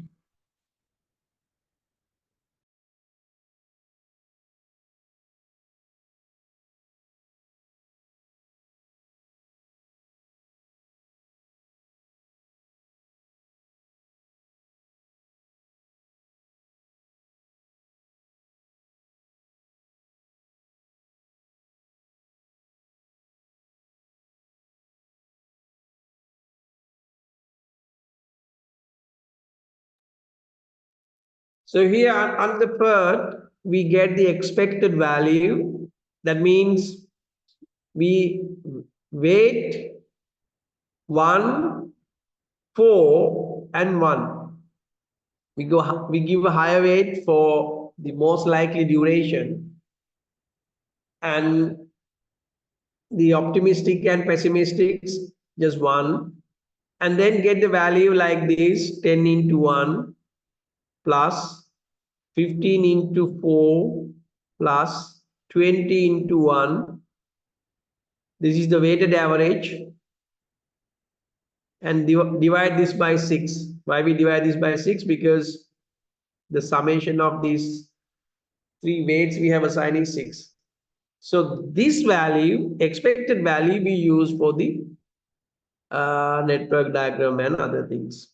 So here you get 10, 60, then 70, 90, 90 divided by 6. The expected value is 15. So here what we use for task 1 is 15. So likewise, you should be able to calculate the numbers and get the expected value. So this calculation is not the important thing in PERT, right? That's not the number, but this process.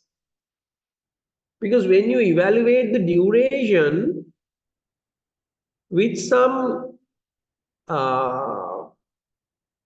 risk, you pay attention to risk factors, right? For instance, if we ask from someone here, let's say Nuan, where are you from, Nuan? Where I mean, sir? Your hometown, now you are residing? Kurunagala. You are from Kurunagal, right? Yeah. Right. Let's say you're coming to Colombo University. How long does it take you to come to the Colombo University from your home? How many minutes or hours? In a Sunday, it's 2 hours. Otherwise, 2.5 on a Saturday. Okay, so Sunday 2 hours, other days 2.5 hours, right? So let's take another. Milinda, where are you from? I'm from Piliandala, sir. Piliandala. How long does it take you to go to Colombo University from your home? Maximum 40 minutes. Maximum 40 minutes. Okay, maximum 40 minutes. On average? Let's say 30 on a Sunday. 30, right? So when we try to estimate the duration, there is a natural tendency for us to get the average time, right? Average time. So that's why previously Nuan mentioned it's 2 hours on Sundays, right? Nuan, I have another question. Sure, sir. Now, you came to Colombo University several weeks, right? What is the date like you reach Colombo University in less than 2 hours? That means the fastest. Can you recall a time? Duration. Also, any disturbances and you came to the university very quickly? 1.5 hours. 1.5 hours. Some days you have reached 1.5 hours. Can you come to the university in 1 hour? No. Within 1 hour, no. No. So 1.5 hours, right? But that's not very frequent, right? On and off. Yeah, that's like one off. One off, just one. Yeah. Right. Now you said 2 hours, but on Sundays, because of some reasons, you may have delayed more than you, it might have taken more than 2 hours. What is the maximum you took to go to the university? 2 hours and 10 minutes? 2 hours and 10 minutes. It's have never taken 2.5 hours. No, not on Sunday. No, No. 2 hours and 10 minutes. That's the maximum you have taken. Yes. Can you recall the day that you went in 1.5 hours to university? Yeah, Why it was? because I came a little early from home that day. So you came little early. Yeah. Okay, that's why you could come Yes, within because- 1.5. The yeah, 2 first- hours and 10 minutes. Sorry? That 2 hours and 10 minutes. Why it took 2 hours and 10 minutes? There was a picket in front of the Sri Lanka cricket early in the morning, so I had to divert the route at that day. Okay, so you didn't expect, but there was a strike. As a result, you have to change your route, right? So these are actually risk factors when we try to finish a project on time. There are certain optimistic duration estimates and pessimistic duration estimates. Pessimistic means in the worst case scenario, what's the duration we need to finish a particular activity? We estimate it. Optimistic means the best case scenario, we estimate it.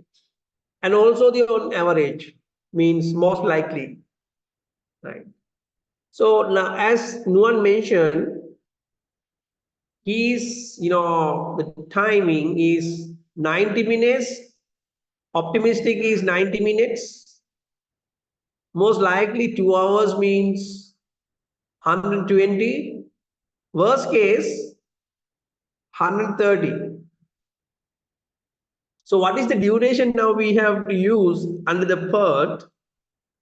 This is 19 into 1, 120 into 4, 130 into 1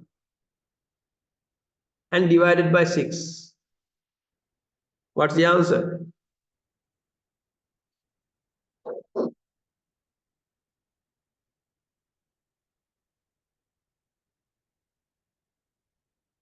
What's the answer? Come on.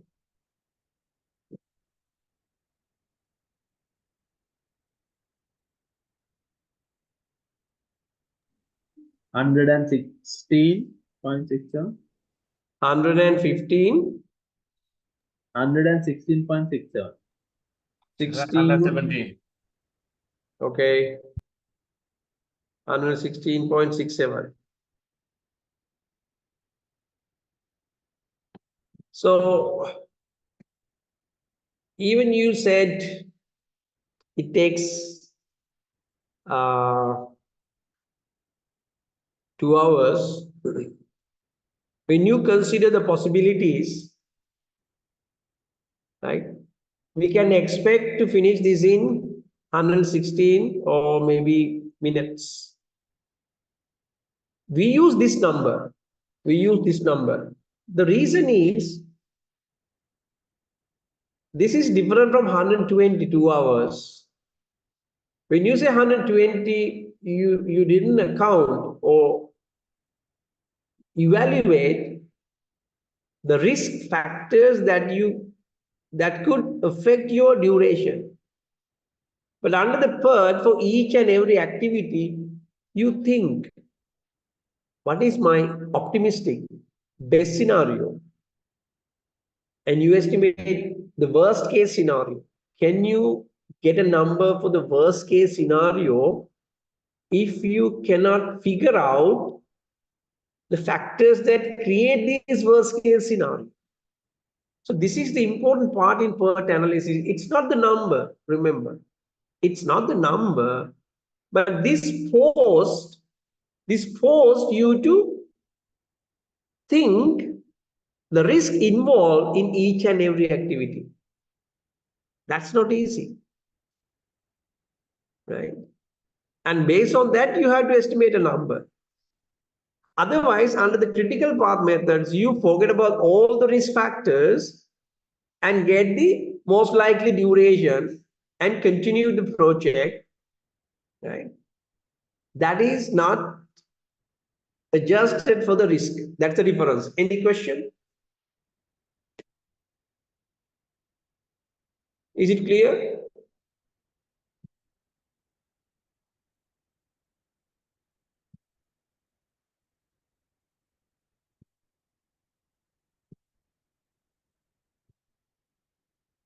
I hope it's clear, right? Right. This part is very important because this project appraisal and planning, this part is very important. Network replanning. Now for a project, we develop the schedule like this. Okay, now we identified this project takes only 22 weeks. Okay, the duration of the project is 22 weeks. Let us assume this 22 weeks, we design initial plan and submit this to the client or the government or the beneficiaries. Sometimes this time frame might not match with their requirement. And based on this duration, we can estimate a cost, let's say 100,000, right? Then sometimes this cost might not be affordable for the client,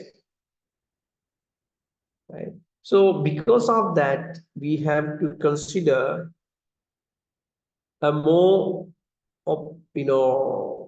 more feasible or maybe an option that match with the client's needs. Okay. So that's what we discuss under network replanning. Right. So here we do replanning at the beginning of the project or sometime in the middle of the project. At the beginning, let's say we develop initial plan and submit it to the client, and client might say, I cannot wait 22 weeks. I need to do this project in 20 weeks, but I'm willing to pay more. That means he's willing to pay more than 100,000, but he cannot wait 22 weeks. Then we have to expedite the project. We have to expedite the project. Okay.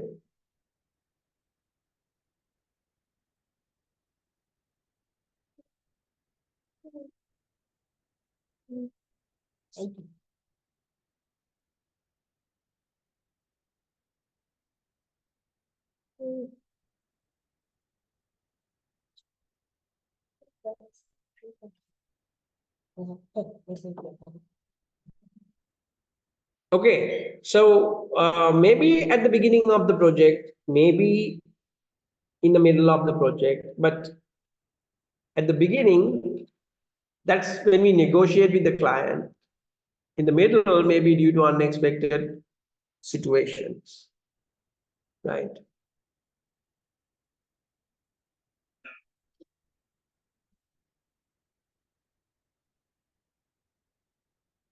Now let me move to network replanning. Okay, network replanning.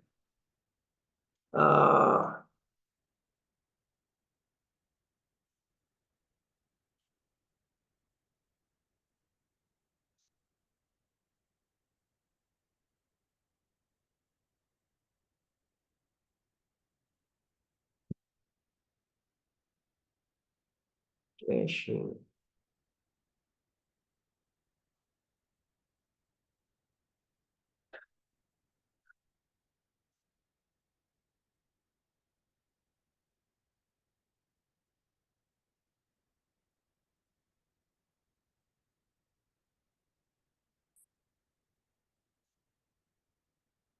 I didn't take a break because I know you can take a break while you're listening to me. Maybe we can finish a little bit early without taking a break. We can continue. And then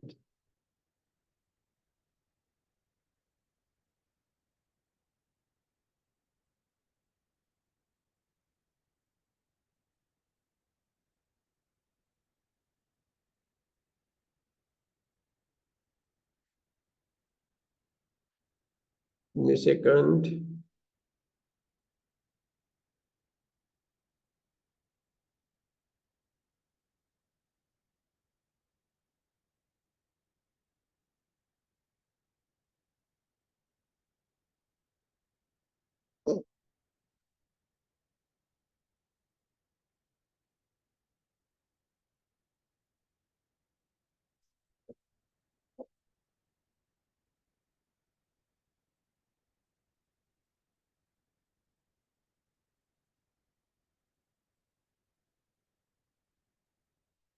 Let me do it with the example.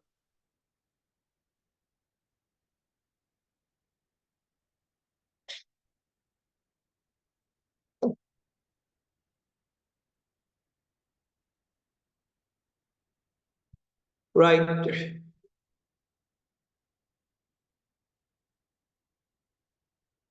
So we are going to work with this very small project. Can you quickly draw the network diagram for this project? And estimate the duration and also estimate the cost. What you have to use, this is normal time and normal cost. Okay?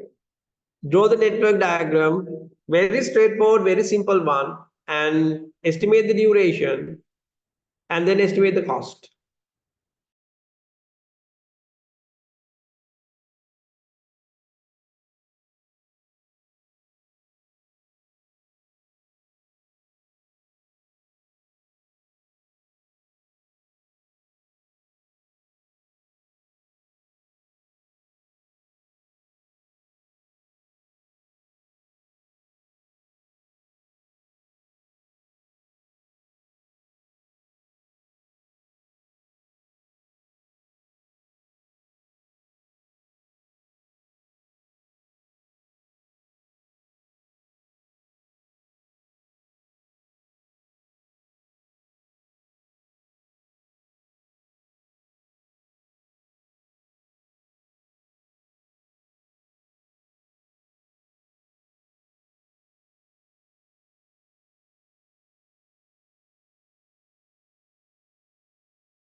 Can't clearly see the bottom row of the table.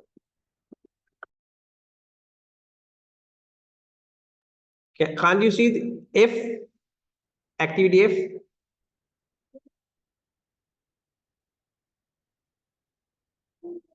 Can you see it? Activity F we can see, sir. All right, okay. After C, after F, there are no activities. Last one is F.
Finish?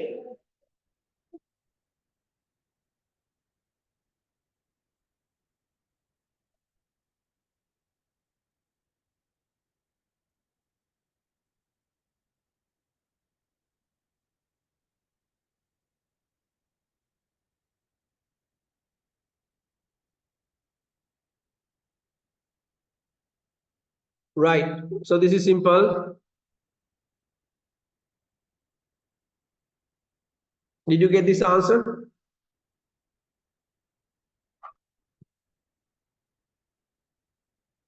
Please text me. So this is the network diagram with the duration.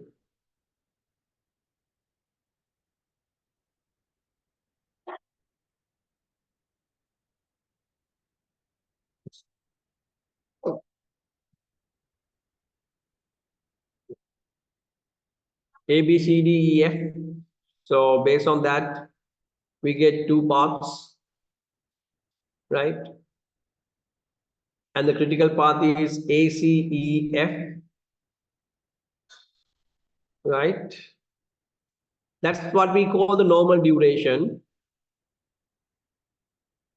And the normal cost is going to be the total cost of all these activities, right? So you just need to get the summation of all these things, 10,000, 30,000, 40, 48, 50, 60, 100, and 120,000. Right? Because you have to complete all the activities to complete the project. So under the normal situation, normal cost is 120,000. Right? So normal time you have used based on this. The project duration is 19 weeks. 19 weeks. Did you get these answers? Can I get a quick feedback?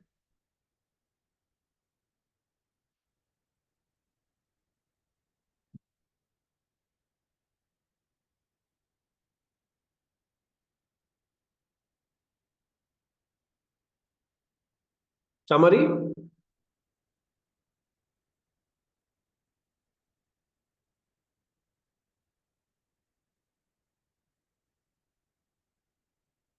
Kalhari?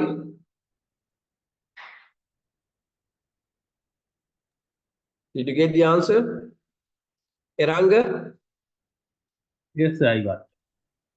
Okay. Diagram is okay, sir. Diagram is okay. Cost, you have to get the total cost of all the activities, right? Okay.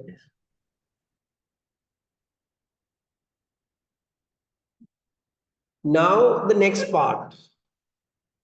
We're going to now, the idea here is we can complete this project in 19 weeks at a cost of 120,000. Right? Now this 19 weeks is too long, right? Maybe we want to reduce this. That's what we call project crashing. Project crashing. Project crashing means we try to reduce the duration to expedite the project. Right? To expedite the project, we need to add more resources. Okay. Maybe we have to ask people to work overtime. We have to use contract workers. Maybe we have to use automation. We initially planned manually, but now we have to use some machines. Right? In that way, we can expedite the project. But when we try to expedite, we have to add a cost. Okay? We have to spend additional cost. So that's what you have given here. Activity A, normally you can finish it in 4, let's say 4 weeks at a cost of 10,000. But you can finish activity A in 2 weeks. For that, you have to spend 14,000. 4 weeks, just 10,000. If you do this activity in 2 weeks, you have to spend 14,000. Similarly, activity B, normally it's 6 days, 6 weeks. Cost is 30,000. But you can do this activity in 5 days at a cost of 42,500. So that's the meaning of normal time, normal cost, and crash time, crash cost. Clear? Right. Yes. Now, when we, reduce the duration, we have to consider certain things, right? These things are very important. If we want to reduce the project duration, we have to reduce the duration of the critical path. Otherwise, project duration will not be reduced. Okay? Reducing the duration of non-critical activities and non-critical path doesn't make any impact to the project duration. So you have to identify critical path. And usually here we consider only the cost items. Right? And we should start crashing with the activity which has the lowest crashing cost per unit time. Lowest crashing cost per unit time.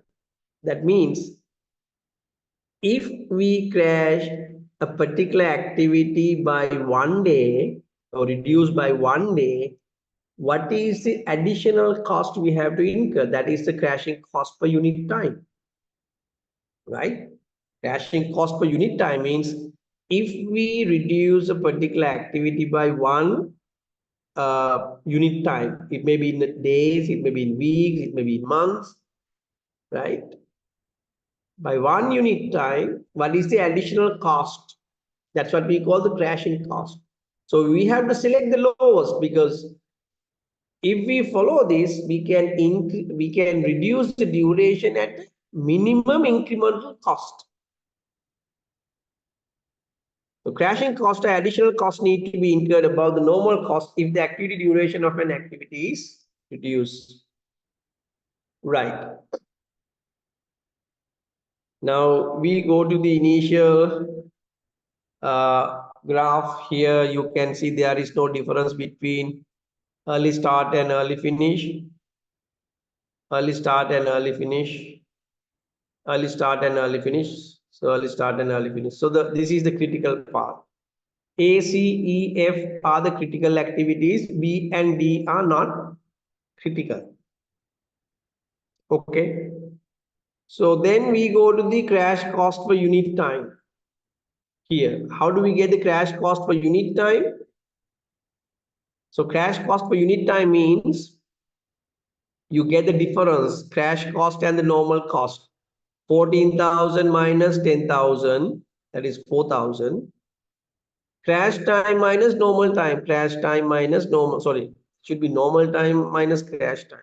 Normal time minus crash time. 4 minus 2, that is 2. 4,000 divided by 2 means 2,000. That means if we reduce activity A by 1 day, we have to additionally spend 2,000. Right? Additionally spend 2,000. Similarly, if we reduce activity B by 1 day, we have to additionally spend 12,500. C, just 1,500. So likewise, you can get the crashing cost per unit time. Now you should understand this is important because we should select the lowest, right? Now what the process here, what the process here, first we identify all the activities and then mark critical activities. A, C, E, F. These are the critical activities. No? A, C, E, F. A, C, E, F. Those are the critical activities. Now we have to select the activity from the critical activities that has the lowest crashing cost per unit time. For instance, let's say instead of 12,500 here, if this was 1,000, should we start with activity B? Should we start with activity B? No, sir. No, the reason is it is not a critical activity. So by reducing the duration of V for non-critical activity, we cannot reduce the project duration. Therefore, we have to identify critical activities and select the lowest cost among the critical activities. That's why we select activity C. We crash activity C by 1 week. Right? We crash activity C by 1 week. Then what happened? Then what happened? So here what we did? Here what we did? We crash activity C by 1 week, no? Now instead of 2 weeks, here we use only 1 week. 1 week. Now what's the scenario?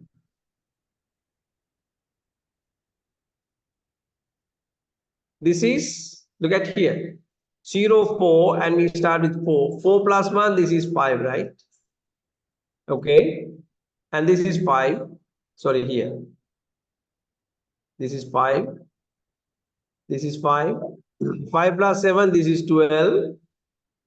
And this is 12 again, 12, and this is 12. 12 plus 6, this is 18. Right?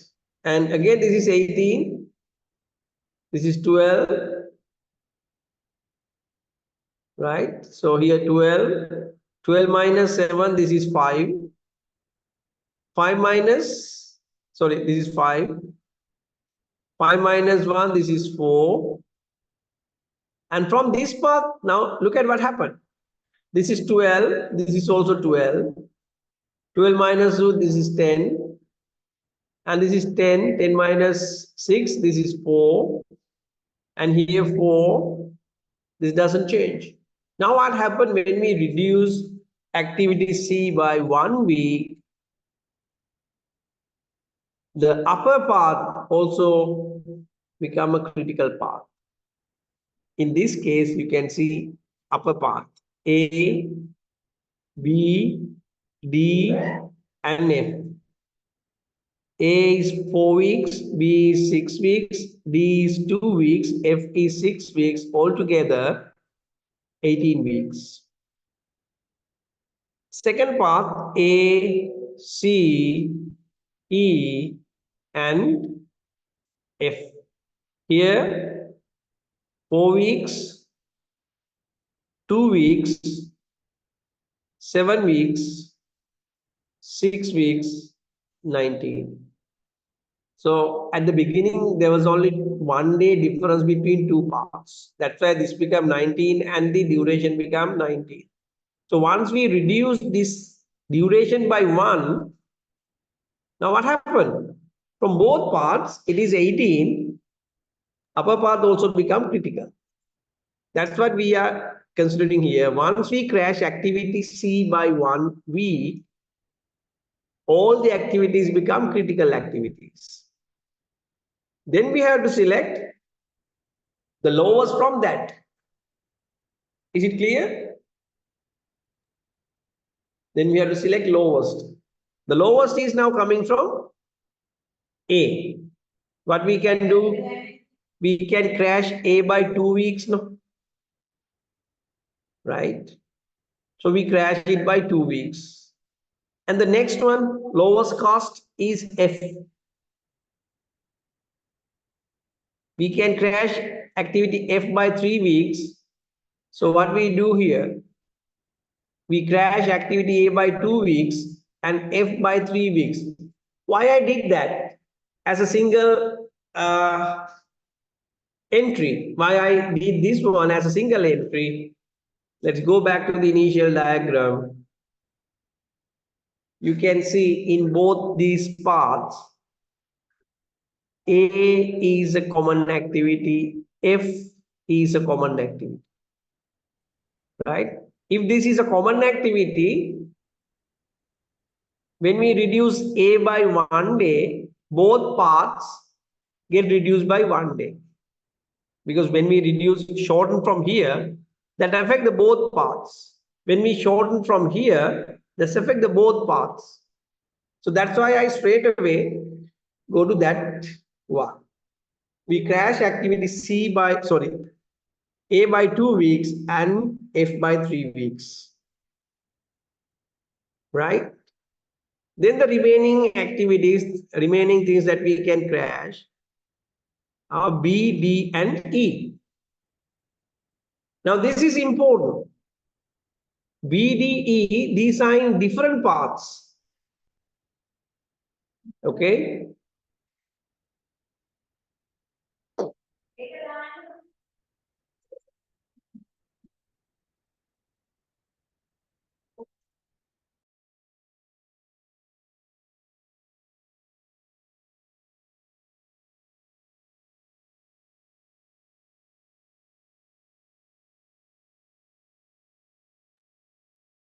Right?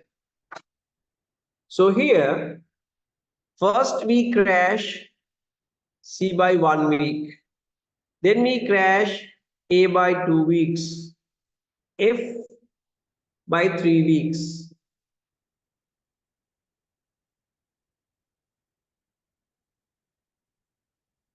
Okay. Now this is 4 minus 2.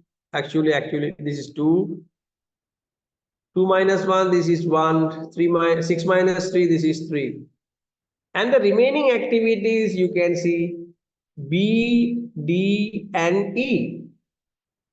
Now these activities are not from one path.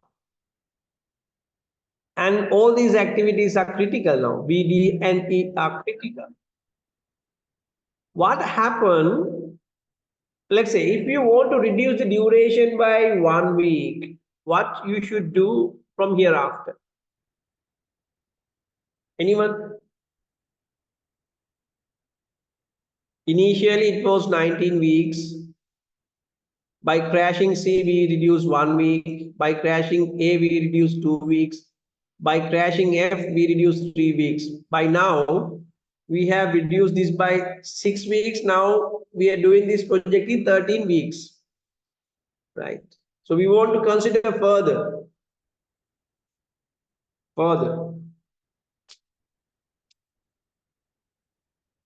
How we should crash? Come on. Any idea?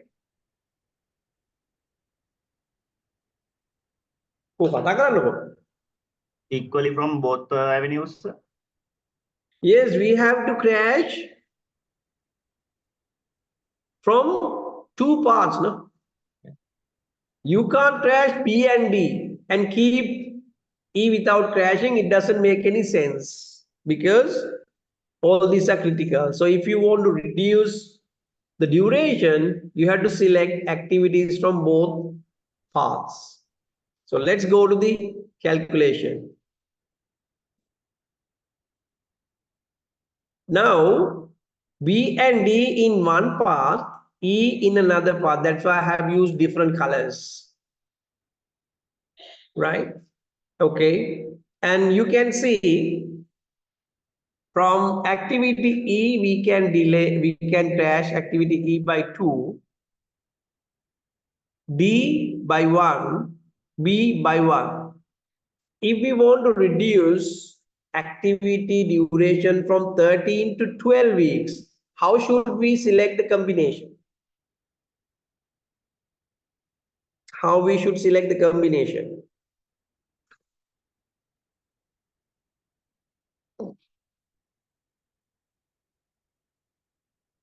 How we should select the combination?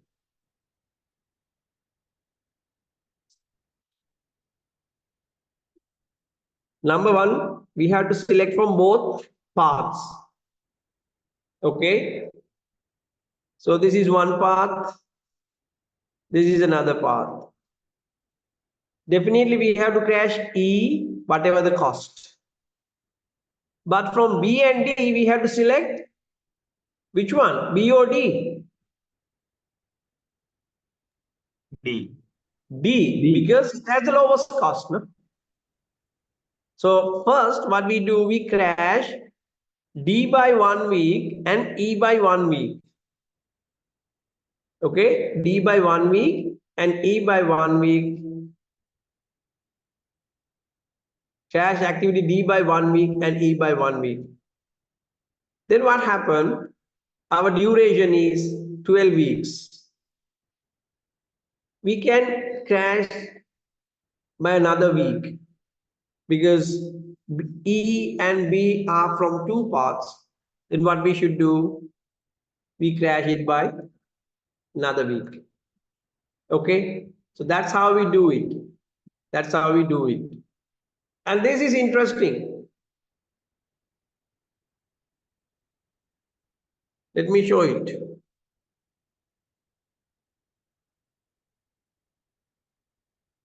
Now, originally project duration was 19 weeks and the cost was 120,000. First we crashed activity C, right? C by 1 week. Then the duration declined to 18 weeks.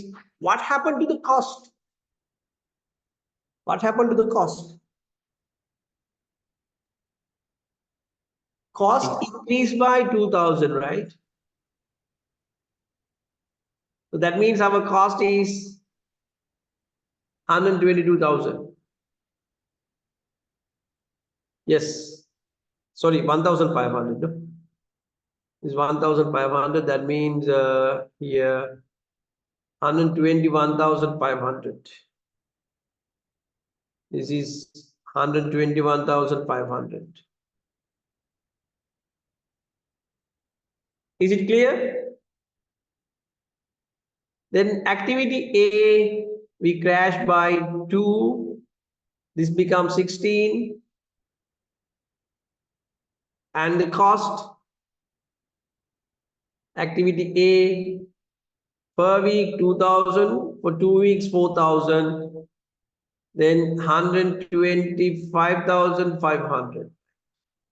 Then activity E by 3 weeks, then this becomes 13.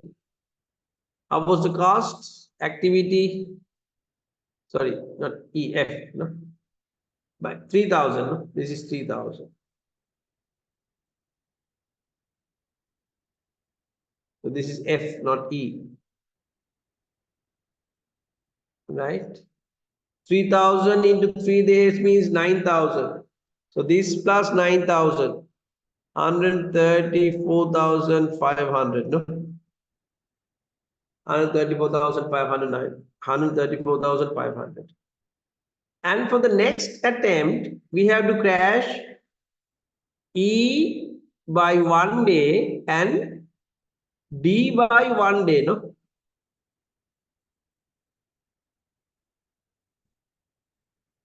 E and D both by 1 day. Then the duration declined to 12. What happened to the cost?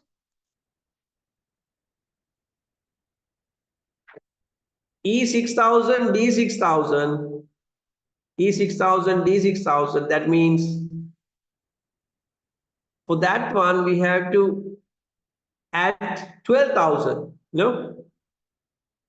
100, 12,000. 46,000. No? 500. Incremental cost. And for the next one, E by 1 day, B by 1 day. Now we can finish project in 11 weeks. What's the cost?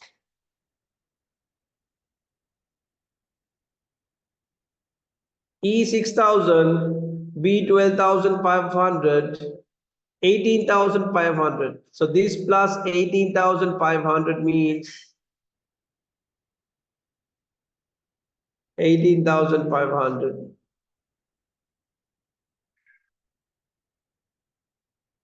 165,000, no? Is it clear? So this is the way you can reduce the cost. Initially, incremental cost is very small. To reduce project duration from 19 to 18 weeks, you just need to spend only 1,500. But to reduce it from 12th to 11th week, you have to spend 18,500, right? So if you know this information, you can plan the optimum duration. Sometime you might decide, okay, it's economical to finish this project in 13 weeks at 134,500, because if we try to further reduce the duration, the cost increment is very much significant. So something like that. But to get this kind of information, you should know how to do crashing. Right? Any questions on this? Is it clear? Is this clear? Yes, sir.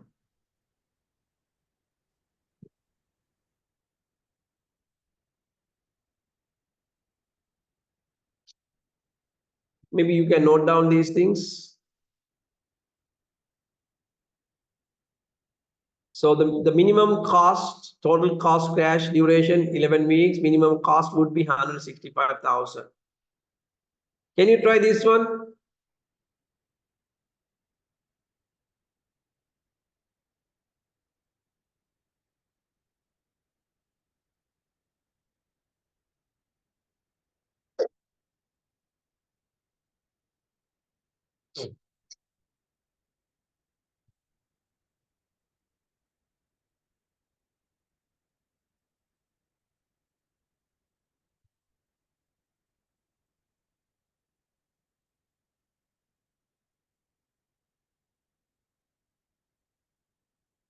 Can you do this?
What I'm saying here, the crash time of B is 4 weeks and cost is 25,000. Let's go to that.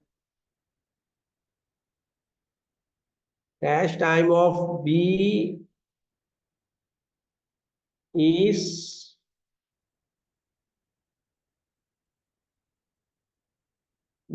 not 4, this is 4, and this is, no, it's not 25,000. It should be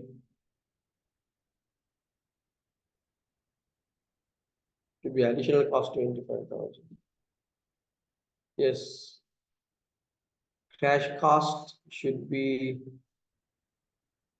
sorry. It's 30,000, it should be 55,000. No? Let's say 55,000. Right. Yes, 25,000 additional. Okay. Now, in this case, what I want to highlight. So you have 2 days from activity B. Okay, 2 days from activity B. This cost remains same because I added 25,000. When you divide it by 2, it's 12,500. 25,000 divided by 2, 12,500. But what happened here, once you finish all these here, now this is not 5, this is 4, and this is 55,000. Right? So what would you do? First, you crash D and E by 1 week. And here what you get, again 4 and 55,000. Now what you can do, you can crash activity E by 1 day and B by 1 day. In the next step, what you get, right? B, only B, and normal time is 6, and already you have crashed 1 day, then you get remaining 1 day here. Right? You get remaining 1 day here. Out of 4, you have crashed 1 day. Right? So you get remaining 1 day. Sorry, from here you have crashed 1 day.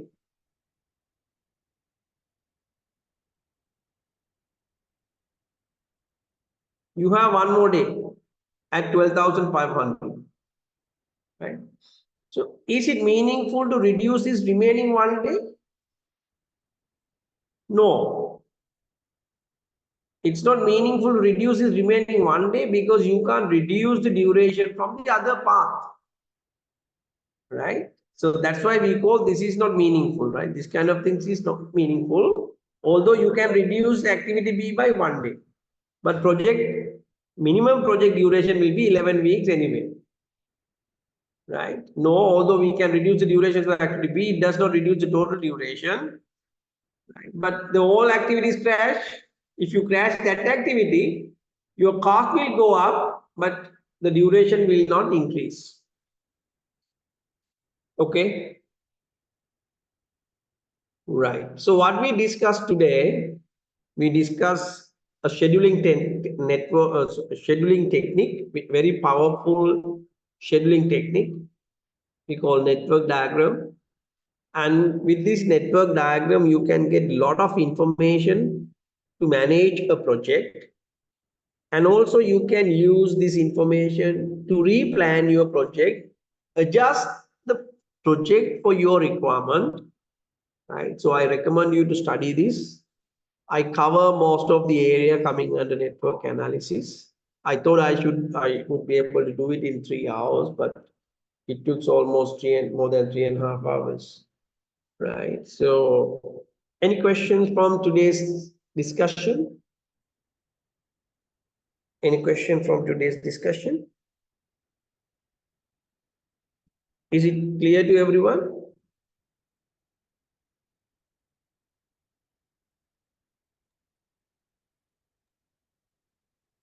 Sir, if the number of activities are higher, is this a good approach, or is there a maximum number of activities for this kind of analysis?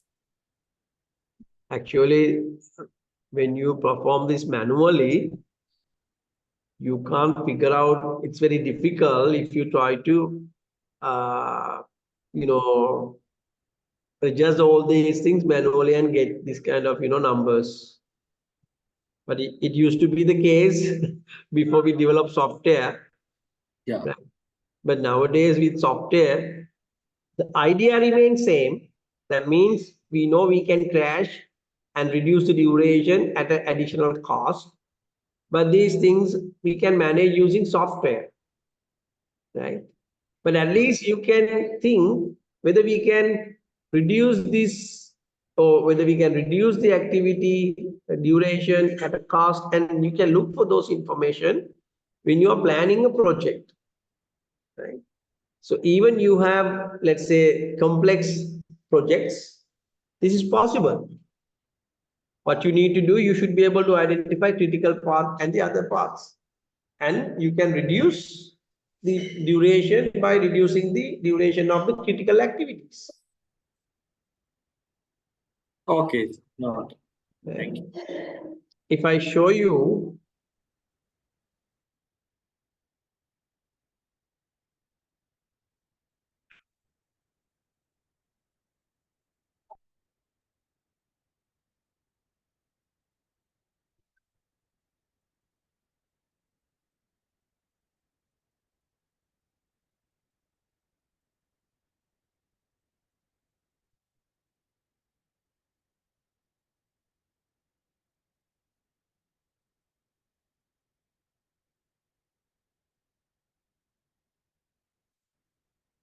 give me a second.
Can you see the screen?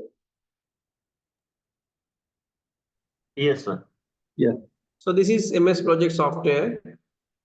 This is a kind of template they provide you. I just use it. Now you can see this is a construction of residential, right? So the activities are here. Instead of ABC, here you are given some specific activities and their durations, start date, finish date, right? And also cost also we can add here, right? And once you enter all this information, right, from here you can get the network diagram. We don't need to do it manually. We don't use this kind of things in practice, right? So you get a network diagram, something like this, right?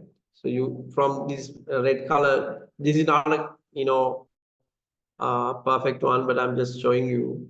So here you get the, network diagram, right? And the activities. And here you have some information, how do you manage, right? critical and non-critical activities. Even you can get those things, task usage, right? And also you can get resource allocation, resource usage, right? For various things. So that's how we do it, not manually. Okay. So the thing is, this software is not freely available.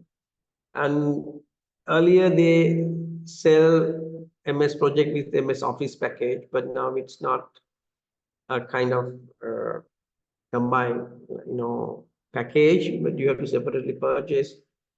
So because of that, we teach it for undergraduates in lab sessions, but these online classes we can't do that because you don't have a chance to practice it. But maybe in your organization, if you're in a project-based organization, they may use this software. But with this understanding, you can use the software in a meaningful way, right? Any questions other than that?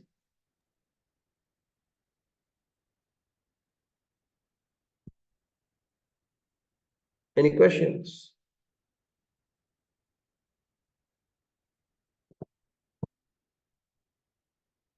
No? Right, then let me finish the session today. Please go through the document I shared. Sorry, still I didn't share, but this material, I will share these materials, then you can understand all these concepts. See you again next week. Okay. Excuse me, sir. Yes. So just, probably, this won't be related to the other students. Just, we have a certain question about the project, the assignment. Is it okay? We have proposed the project for a solar panel installation at a yogurt factory. So the last time around we had the class. Okay. And I've described the project, the concept and the scope and everything on Saturday. And I think for me, when I proposed the project, you were all right with the project, sir. But the next day, I think one of other members of the group has presented, and they are not quite sure whether you accepted it or not. When you present, if I felt that you are a part of that company, I might have said yes. But Right. the day, I guess they specifically mentioned none of you are, part of this project. That's why I said if this is not your project, if someone else's project, and if there is no any kind of connection, I can't allow you to do that as the assignment. That's what should I have said. Right. Because this one of the members is like handling the account and he's handling the credit side of the customer, but he's not formally involved in the business. No, then it can't, no. Because what Right. I said, three options: development project, your own business, or problem in your, or maybe opportunity in your working place.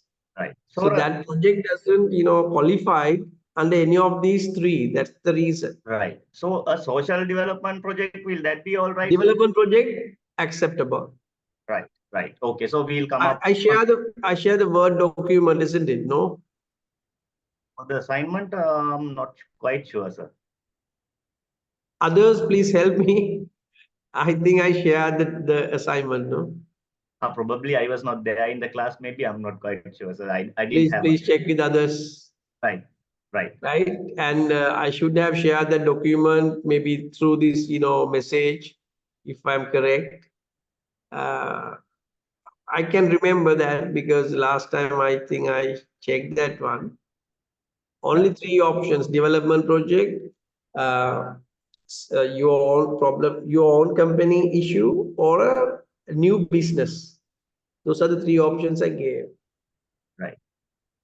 So we'll be meeting only 2 or 3 days, no, sir, as you said in the beginning. So I was thinking whether to talk to you. Yeah, and you better come up with a suitable or the qualified proposal and complete it fast because next week we are going to cover the rest of the planning part. Then you have to update your proposal accordingly. Okay. Right, sir. We are thinking of a social development project, so we will All right, no come out problem. with the No proposal next week. Thank you, sir. Thank you. Others, are you okay? All others are okay? Right, okay, good night. Thank you very much.